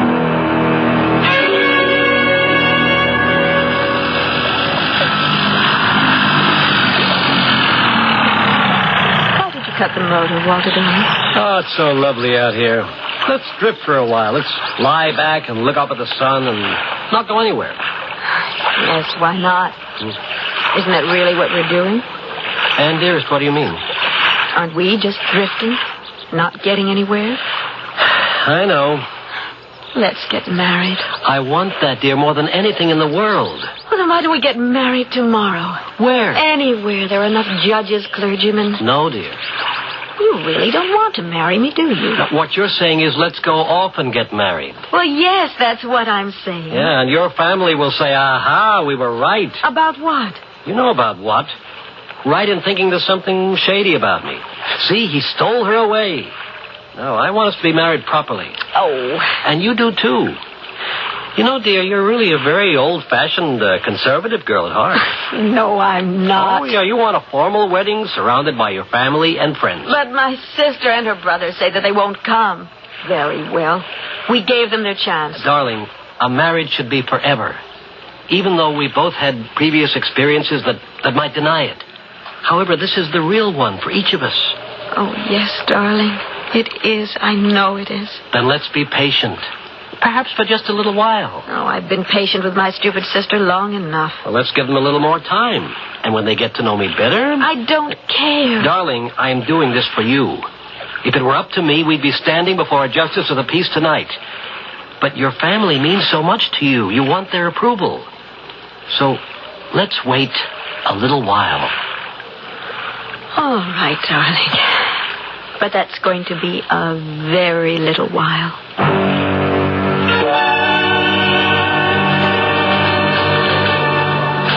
Greetings, Lieutenant. What can I do for you, James? Well, I'm looking for a baddie. That is, he may be. Walter Jones. Name ring a bell? No bell at all. Walter Jones. But, Edgar. In the big file under J. Jones. First name Walter. See if there's a make. Yeah. Name could be a phony. What's he supposed to have done? Well, I don't know what he's done exactly, Lieutenant. I only know what he wants to do. He wants to get married. Has that become a crime? Well, maybe it ought to be. Outraged prospective in-laws, blushing bride with $2 million clutched in her hand like a lollipop. And friend Walter out to snatch it away from her. Well, some guys have all the luck. Lieutenant Martin.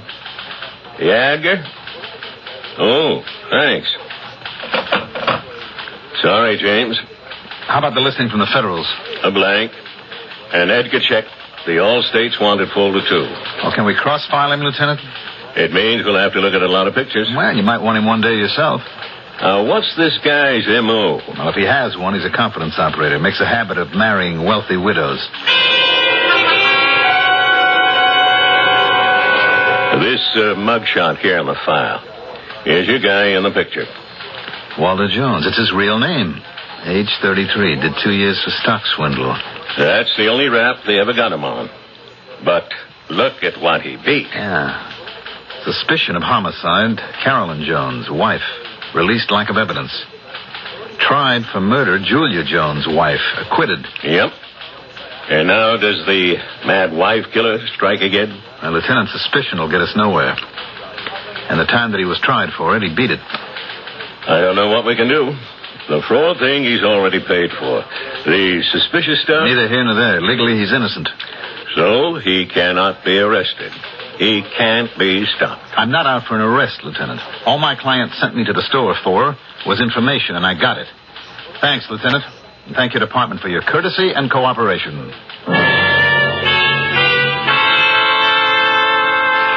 This piece of paper is even more than I dared hope for. Not only is he a thief, he is also a murderer. Now, that hasn't been proved. What do you plan to do with this information? Rest assured I shall use it in a manner which I deem to be most effective. Well, then I'd say the case is closed. You'll receive a bill for my services. And I'll wager all you did to earn your exorbitant fee was to go down to police headquarters and ask a few simple questions. Well, Mrs. Melvin, it's not just a question of who you know.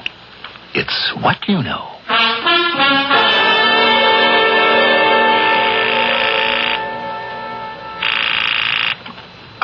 Hello? Phyllis? Oh, yes, Anne, dear. How are you? Phyllis, I want to invite you to my wedding. Do you? Now, I don't want you to go into an entire 3-act play about it. Walter and I intend to be married this coming Sunday at St. Maurice's at 4. You and the rest of the family can come and give us your blessing, or not, as you see fit. I asked you. Darling, what makes you think we wouldn't come? Phyllis, what are you saying? 4 o'clock? Of course we'll be there. And then we'll have a reception at my house. Phyllis. And, darling, I'm so happy for you.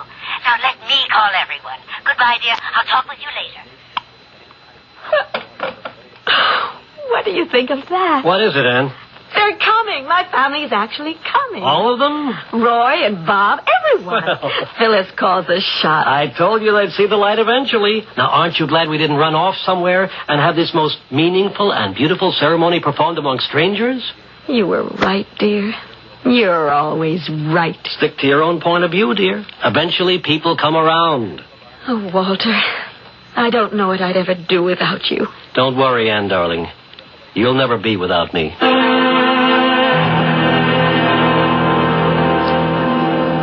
Phyllis? Yes, dear? What's keeping him? Oh, he may have been delayed in traffic. He's late. Now, dear, you must calm yourself. Something's happened to him. Nothing has happened to him. You did something to him. Me? Why, what could I possibly do? I don't know. Something. I can tell by the look on your face. Oh, now, Anne. I know that look since we were children. You've had that wise, superior, all-knowing look. I don't know what you're talking about. Whenever you were trying to put something over on me. But what could I be putting over on you? You're at the bottom of this. Of what? Of Walter's disappearance. Who says Walter's disappeared? But why isn't he here? No, Phyllis, you did something. You swore that you would break this up. But that was before I got to know Walter. This is your doing. It's not going to work, though. Somehow, some way, I am going to find Walter if it takes me the rest of my life. And every dollar that I have in this world. I'm going to find Walter. Nothing can keep us apart. Nothing. Nobody.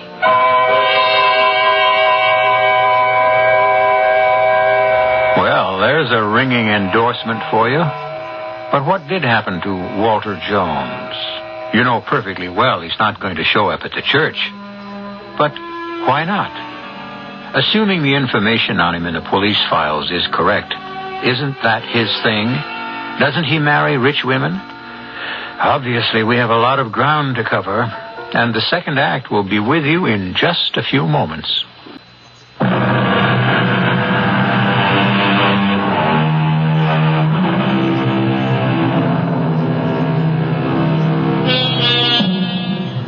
Some men can marry for love, and some can marry for money. And happy is he who can marry for both. Walter Jones, now. He appeared to be in an ideal situation. He seemed to be in love with Anne, and 7 figures are required to describe Anne's fortune. So why did Walter leave Anne at the church? What does Private Investigator Jim Kellogg think? I didn't think anything about it, if you must know. Actually, as far as I was concerned, the case was closed. I'd already forgotten Walter Jones and Mrs. Melvin and her sister Anne until one morning when my secretary came into my office. In case the mention of the word secretary causes you to conjure up certain romantic fantasies, I must disappoint you again. My secretary wears pince-nez glasses and has snow-white hair, and the only reason I hired her is because she is the most efficient human being I ever encountered. Yes, Mrs. Haskell. And Mrs. Trainor's here to see you. Oh, in reference to what? I believe it will concern a missing person, but I am somewhat puzzled. You puzzled, Mrs. Haskell, by what? Her face. It seems quite familiar, but I just don't know why. Mrs. Traynor entered my office. Looking at her, I'd say she was somewhere between 35 and 40. And still looking at her, I'd say she was one of the most attractive women I'd ever met. But that was beside the point. Mrs. Haskell was right. There was something strangely familiar about this woman, but I couldn't place it either.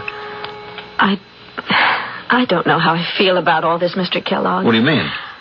I was walking down the street, and it started to rain. I stepped into the lobby of this building just to get out of the wet, and I glanced at the directory, and there was your name, James Kellogg, private investigator, and right then and there I said to myself, why shouldn't I hire a private detective? Why do you feel you need one? I'm terribly worried. My fiancé has disappeared. Yes? I don't know what more I can tell you. How long's he been gone? It's 3 weeks. The truth is, he left me waiting at the church. Sorry to hear that. I went to his apartment. The superintendent told me that he had moved out. No forwarding address? None. Did you talk to his friends, his family? He has no family. And I never met any of his friends. You see, Mr. Kellogg, it was one of those whirlwind courtships. We were just two people who met and fell in love and decided to get married. Well, you know, there are certain people, as the wedding date approaches, who just become frightened and take off for a little while. No, I refuse to believe that Walter did that. I am sure something terrible must have happened to him. Well, we'll see what we can do, Mrs. Traynor. Were you widowed or divorced? My first husband died. I see. And what is your fiancé's name? Walter Jones. I beg your pardon? Jones. Walter Jones. Yes. Walter Jones. That's why she looked familiar. She was the sister of that impossible Melvin woman. Same shape to the face, same color in the eyes, only on Mrs. Traynor it all looked good. However, this was not the time to admire the physical attributes of Mrs. Traynor. I was now confronted with a problem which seldom, if ever, troubles most fictional detectives. The little matter of professional ethics. He just disappeared suddenly without a trace.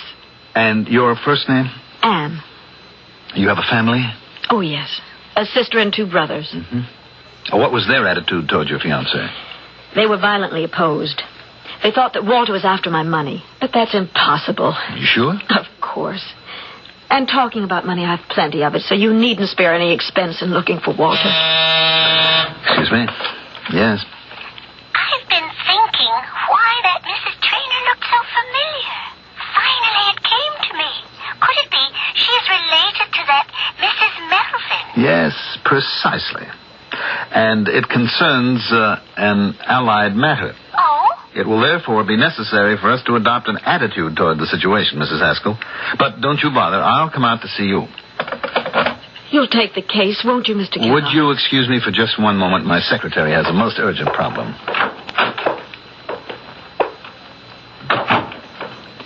Guess what she wants? I would assume she wants you to find her fiancé. Obviously, her sister, Mrs. Melvin, didn't tell her that she hired me earlier to dig up Walter's past. Nor any of the specifics of that past either, or she would have mentioned it. The question is, can I accept Mrs. Traynor as a client? Why not? Well, wouldn't that be the same thing as working both sides of the street? But not at the same time. Mrs. Melvin hired me to break up the marriage. Did she? Well, maybe not. I mean, I never agreed to do that. Oh, of course not. How could you? All I was required to do was to secure certain information concerning Walter Jones. Exactly. And your client was satisfied. Now, another client, quite by coincidence, also wants information concerning the same Walter Jones. Specifically, his whereabouts. Now, is there any legitimate reason why I shouldn't take the case? None that occurs to me at the moment. Only one thing puzzles me. Yes? What can a woman with her looks and charm see in a phony like this Walter Jones? Tell me, Mr. Kellogg, is that a legitimate area of curiosity for a private detective? Well, I'm talking now as a man. Mrs. Traynor, tell me everything you know about Walter Jones. I don't know very much. I only know I love him. Well, shouldn't marriage require a firmer foundation? Such as? Well, I would assume knowing something about each other's habits, tastes, attitudes, so forth. And how much did you know about your wife before you married her? I've never been married. Well, then you hardly qualify as an expert. Still, it would seem that a successful union is based upon mutual interest, knowledge of each other. You keep saying it's important to know all about the person you intend to marry. I say nonsense. Pure, unadulterated nonsense. Love at first sight. That's what it was between Walter Jones and me. Love at first sight. It's the only real way.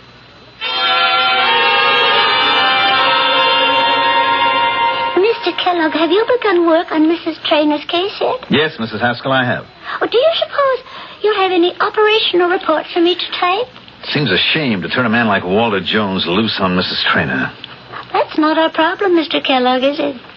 No. Do you want me to hire some temporary operatives? Mrs. Haskell, do you believe in love at first sight? Oh, I remember 45 years ago, I was standing on a street corner. A young man drove past and splashed mud all over my legs. I didn't think women showed their legs in those days. I had lifted my skirt to step over the puddle. And the young man apologized profusely. We looked at each other. Then and there, we knew. We both knew. Does that answer your question? I'll be leaving town for several days, Mrs. Haskell. With whom did you fall in love at first sight? Now, that is a ridiculous question. I didn't have to ask.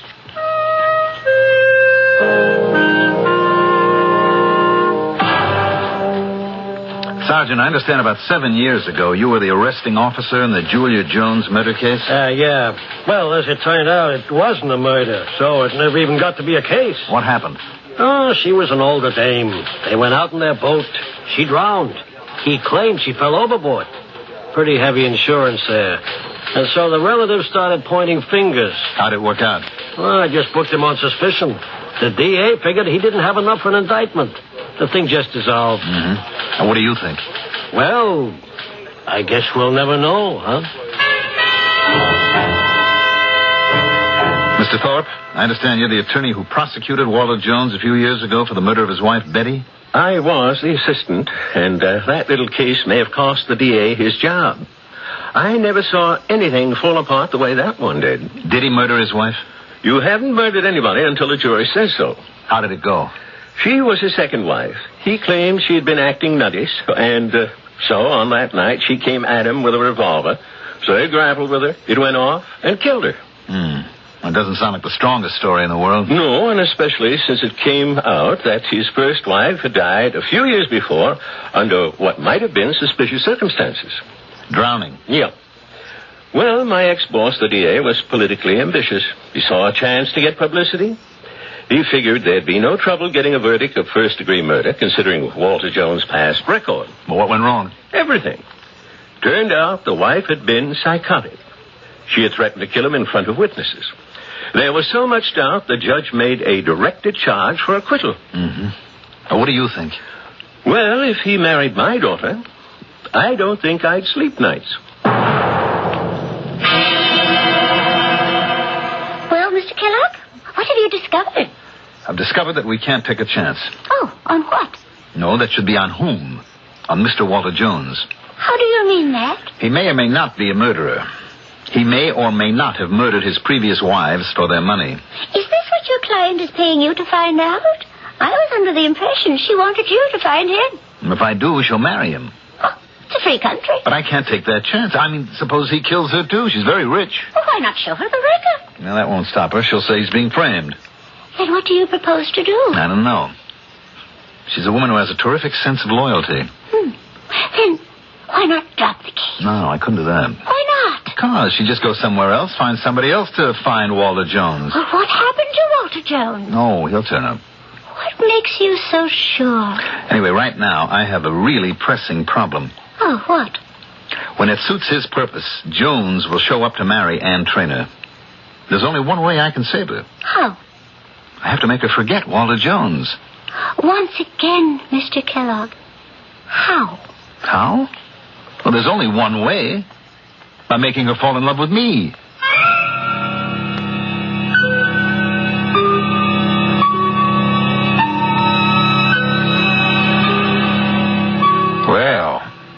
Here we have Private Detective James Kellogg, who may be somewhat out of his depth.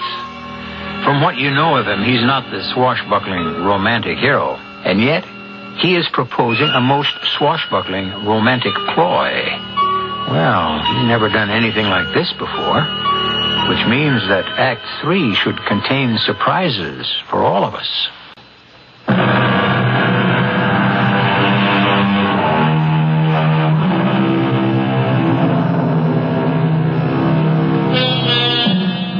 There is always the conflict between desire and duty. For instance, duty compels Jim Kellogg to find Walter Jones. Desire would have Jim make sure Walter never shows up at all. Most people finally decide to yield to desire or heed the call of duty. Jim, on the other hand, has decided to do both, which means he will try to find Walter Jones and not find him at the same time. I'm not really sure I heard what you said, Mr. Kellogg. I said I would make Mrs. Traynor fall in love with me, Mrs. Haskell. Is that an ethical procedure, Mr. Kellogg? How can I permit her to marry Walter Jones? He may be a killer. Why don't you give her the facts and allow her to make her own decision? Being a woman, she'd only be confused. Really, Mr. Kellogg? Oh, I meant nothing deprecatory. I have every respect for a woman's intellectual capacity. Oh, thank you, sir. But a woman in love is a strange creature. That's because love itself is not a rational state. A revelation of the facts would only make her fall more deeply in love with Walter Jones. Why? Because it'd also give her a chance to be a martyr. She could say, you see, the whole world is against him, but I shall stand by him. From a practical point of view, Mr. Kellogg, how do you intend to make Mrs. Traynor fall in love with you? Well, I hadn't thought about that, but... There are several difficulties you would have to overcome. For instance? Well, Walter Jones is quite tall. You are, average. Height isn't everything. Mr. Jones is strikingly handsome. Whereas you... Well, people are like fruit. It's not the outer husk or the shell, it's the kernel, the meat, the true substance inside. Well, from the conversations I have had with Mrs. Traynor, I understand Walter Jones talks beautifully and romantically. Mrs. Haskell, Mrs. Traynor will fall in love with me because it's the right thing for her to do.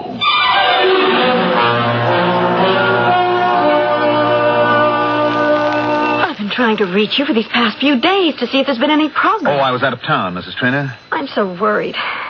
Is it possible for a person to disappear without leaving a single trace? Look, it's noontime. I'll take you to lunch. No, I'm not hungry. I can't think of food. We might be able to discuss some important matters. Oh. If we're going to talk about finding Walter, then that's something else. I think that this is the first full meal I've had in weeks. I've been so nervous about everything since Walter disappeared. You know, you look very attractive when you eat. Yes? Oh, my goodness.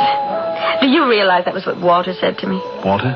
I was sitting in a coffee shop having lunch by myself when the stunning-looking man said to me, "Do you know that you look very attractive when you eat?" We both laughed. It was as if we had laughed together so often in the past. He was the kind of man that I wanted all my life. Oh, Mr. Kellogg, you've got to find him for me. You've got to. Promise. I promise. Good. Now let's hurry back to the office. The office? Yes, it's the most important place in my life right now. Why? Because it's the brain center, the place where the strategy to find Walter is being formulated. The phone should be ringing. Undercover men should be coming in and out. Well... I've no patience to do anything else or be anywhere else, and I want to help. Help? Please. Let me. I could answer the phones, take messages, assist Mrs. Haskell. But... Please. Let me be a part of it.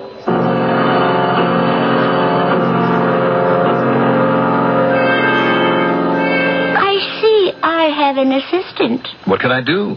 She's the client. How is your campaign coming? Which campaign? The one that's supposed to make her fall in love with you. I don't know. Mr. Kellogg, my husband and I agreed that I would work here because we felt you were an unusually ethical man. Well, I try. Is what you're doing now ethical? What do you mean? You are being paid to find Walter Jones. I'm looking for Walter Jones. I am your private secretary. If you're doing any investigating, it isn't apparent to me. Well, what should I be doing? You should be out looking for Walter Jones. Well, by the same token, I could be in looking for Walter Jones. There is every possibility that he is a murderer. And I can understand your feelings. But you should confess to her. Mrs. Haskell, I'm doing this my own way. And it's the only way that has a chance of success. And what is that way? It's a line of investigation that has to be kept confidential, even from you. I hope you understand. Oh, I understand. It probably has to be kept confidential because it doesn't exist.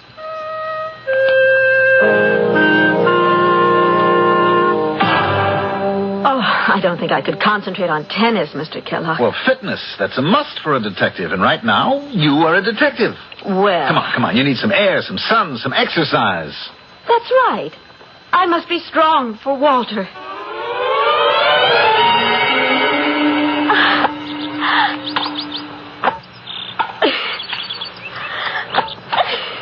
That's out. Yep. I guess it was. That's game. Set. Match. You beat me. It was all I could do to even score a single point off Walter. What a marvelous tennis player. And he had a killer instinct. He did, huh? Even if he was playing with me, he couldn't let up. He had to play all out all the time. Tell me about Walter's killer instinct. You know anything about his past? Oh, I don't care about his past. He was honest with me. He told me he'd been married twice before. Mm-hmm. What else did he tell you? It's not important. Well, suppose it should turn out that he hadn't led a very exemplary kind of life. That's a very stuffy way of putting it. That's exactly how my late husband Edgar would have said it. Oh? Mr. Kellogg, if only you could learn how to relax. You and men like Edgar. Why don't you call me Jim?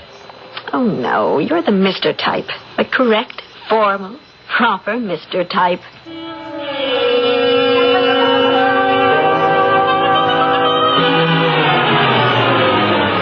Good morning, Mr. Kellogg. Good morning, Mrs. Haskell. I don't mind telling you that however lofty your motive, I thoroughly disagree with your tactics in this case. Ordinarily, I would have resigned in protest. I assure you, Mrs. Haskell. However, sir, you are about to receive your comeuppance. What do you mean?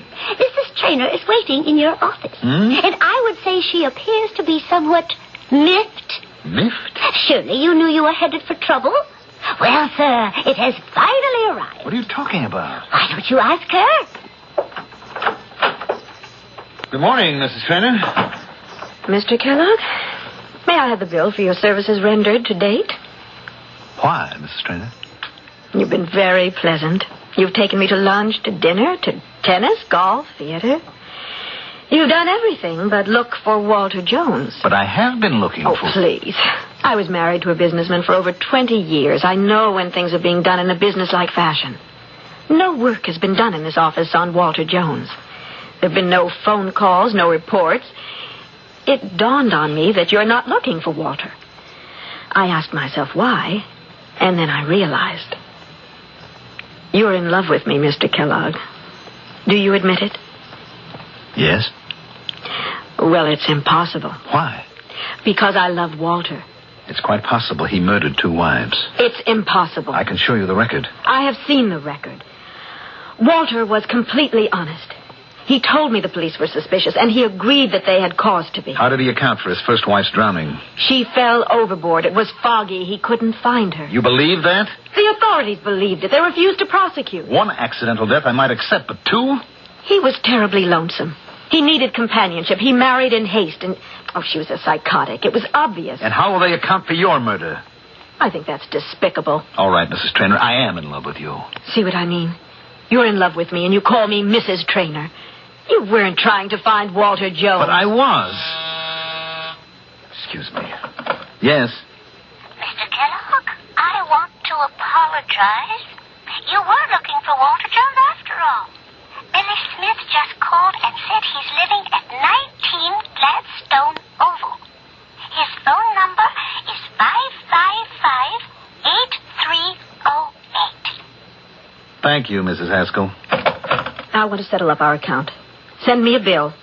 I shall hire another detective who will really look for Walter. That won't be necessary. I just found him for you. What are you saying? Do you want to know how? Your sister hired me to dig up his past, and I found his past record. I gave it to her. She obviously decided to confront him, scare him away, and she probably paid him off. It doesn't make sense. If she has this record, why should she pay him off? The scenario. She shows him the record. He says, Anne won't care. She says, can you take that chance? Settle for a little, Walter. Take a few bucks and beat it. So he takes it. But he's going to keep coming back and taking more and more. And when he's drained her dry, then he'll show up and claim you and the main fortune. This is a most despicable lie. How do you think I found Walter Jones? I had a man watching your sister's house. Walter's been calling on her. I refuse to believe it. You don't want to believe it. Where is his phone number? Here on this pad. Finally. And listen to me. He doesn't love you. He's alive. He's safe.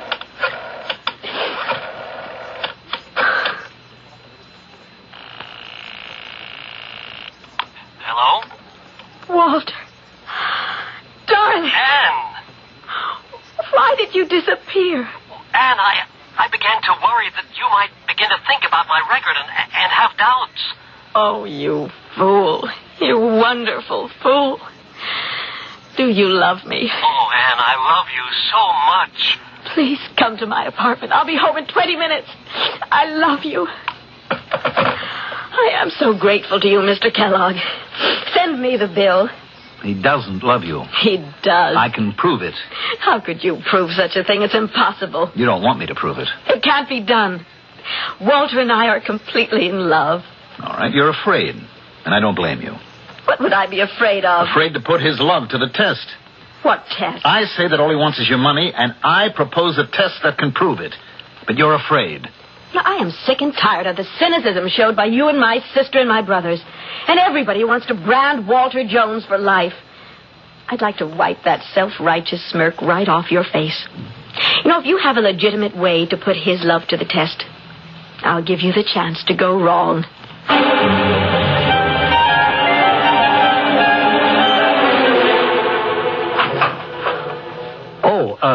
Is Mrs. Traynor at home? She just stepped out for a few minutes. Oh, she's expecting me. My name is Walter Jones. I'm Mrs. Traynor's fiancé. Oh, well, won't you come in? Thank you. Are you a friend of Anne's? Well, I'm afraid she wouldn't think so. Actually, I've been appointed a receiver by the court. What did you say? Well, since you're Mrs. Traynor's fiancé, surely you should know what's going on. Say, what is going on? Who are those men? What are they doing? Easy, boys, easy, will you? For heaven's sake, don't chip that table.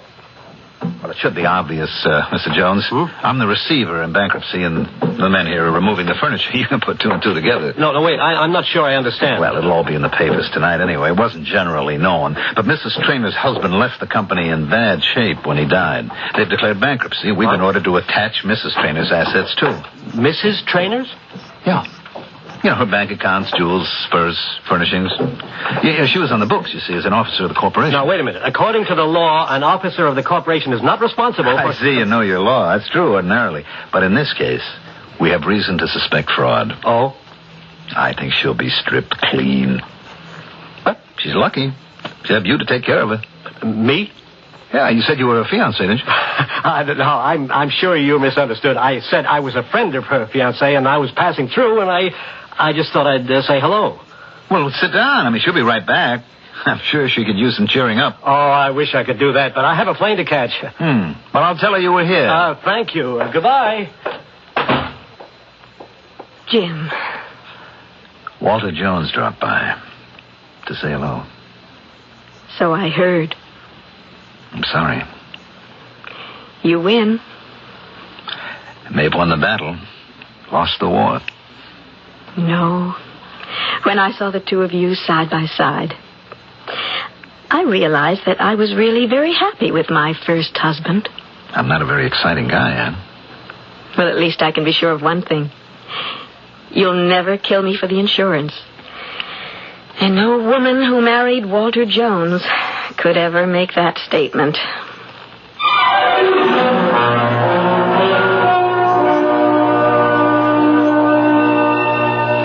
saying that we should all be grateful for small favors. Walter Jones is presumably still at large, happily married or happily bereaved. And yet, why are we coming down so hard on the man? All of it is circumstantial. He could be as innocent as a newborn babe. But don't bet on it. Don't bet on anything, except perhaps on my coming back in just a few moments.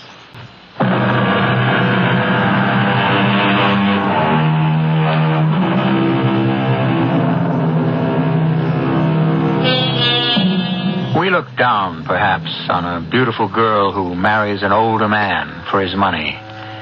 But do we ever stop to consider why he marries her? True, she wouldn't marry him if he were poor, but would he marry her if she were old and repulsive? Why do people marry people? In retrospect, we have presented a story of marriage, and the moral is anyone you care to take away with you. We present these cautionary tales complete with morals 7 times each week. Our cast included Mandel Kramer, Patsy Bruder, Evie Juster, Arthur Anderson, and Dan Acco. The entire production was under the direction of Hyman Brown. This is E.G. Marshall inviting you to return to our Mystery Theater for another adventure in the macabre. Until next time, pleasant dreams.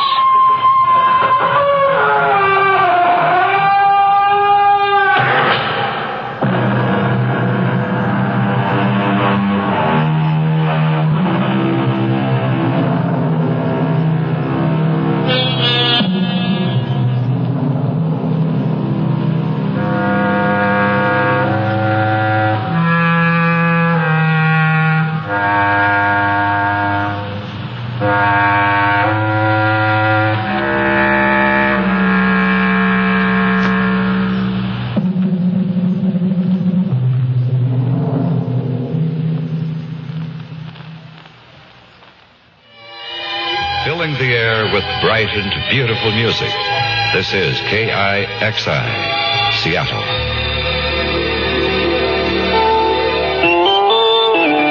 CBS News. There's been another one of those near misses in the air. The third such incident reported in less than a month. This is Doug Poling reporting on the CBS radio network. The Federal Aviation Administration confirms that Thursday morning near Richmond, Virginia, an Eastern Airlines 727 jetliner almost collided at 19,000 feet with an Air Force F-101 fighter bomber. There were no reports of anyone being hurt. The Eastern plane was carrying an unknown number of passengers on a flight from Washington to Tampa, Florida. The FAA says the 2 planes came in what they term close proximity. The Washington Post reports the 2 planes were only 20 to 50 feet apart. There were 2 other such incidents recently, both involving 2 airliners. They occurred on November 26th and December 5th. More news in a moment. The Ford administration was busy Friday discounting a Gallup poll that showed Republicans favoring Ronald Reagan for the presidential nomination. The poll said 40% of the Republicans asked said they liked Reagan. Only 32% favored the president. In Houston, Vice President Rockefeller had an explanation. Recognition factor is very important. If you're on the front page of 2 popular weekly magazines and you're announcing your candidacy and getting the kind of attention which has been given, I don't care who it is, he's bound to go up. This is what I would call his moment. Rockefeller also told the GOP audience in Houston that President Ford is tending to the business of the nation. Voters in Australia are going to the polls to choose a new government. Results should be known in about 5 hours. Many of the polls predict the Conservative coalition of caretaker Prime Minister Malcolm Fraser will win.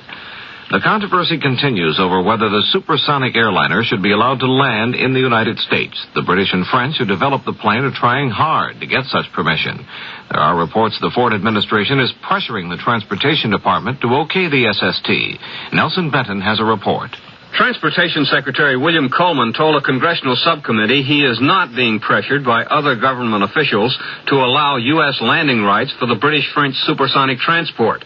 But Coleman, who will decide the issue early next year, said that foreign policy considerations will enter into his decision. It seems to me that a factor that I have to consider is the foreign implication effects. I'm not saying that will affect me as much as something else, but I think I'm being very irresponsible if I don't. Coleman denied that a letter to him from Secretary of State Kissinger saying an unfavorable SST ruling could harm U.S. relations with Britain and France could be construed as pressure. Nelson Denton, CBS News, Washington.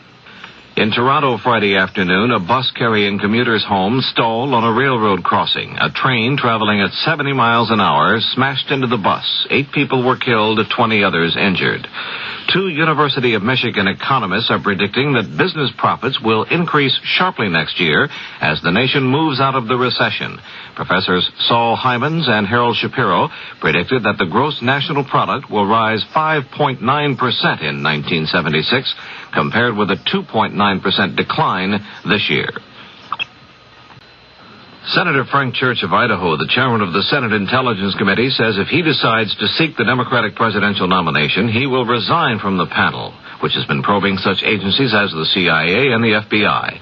On Friday, supporters of Church filed papers with the Federal Election Commission to organize a committee on the senator's behalf.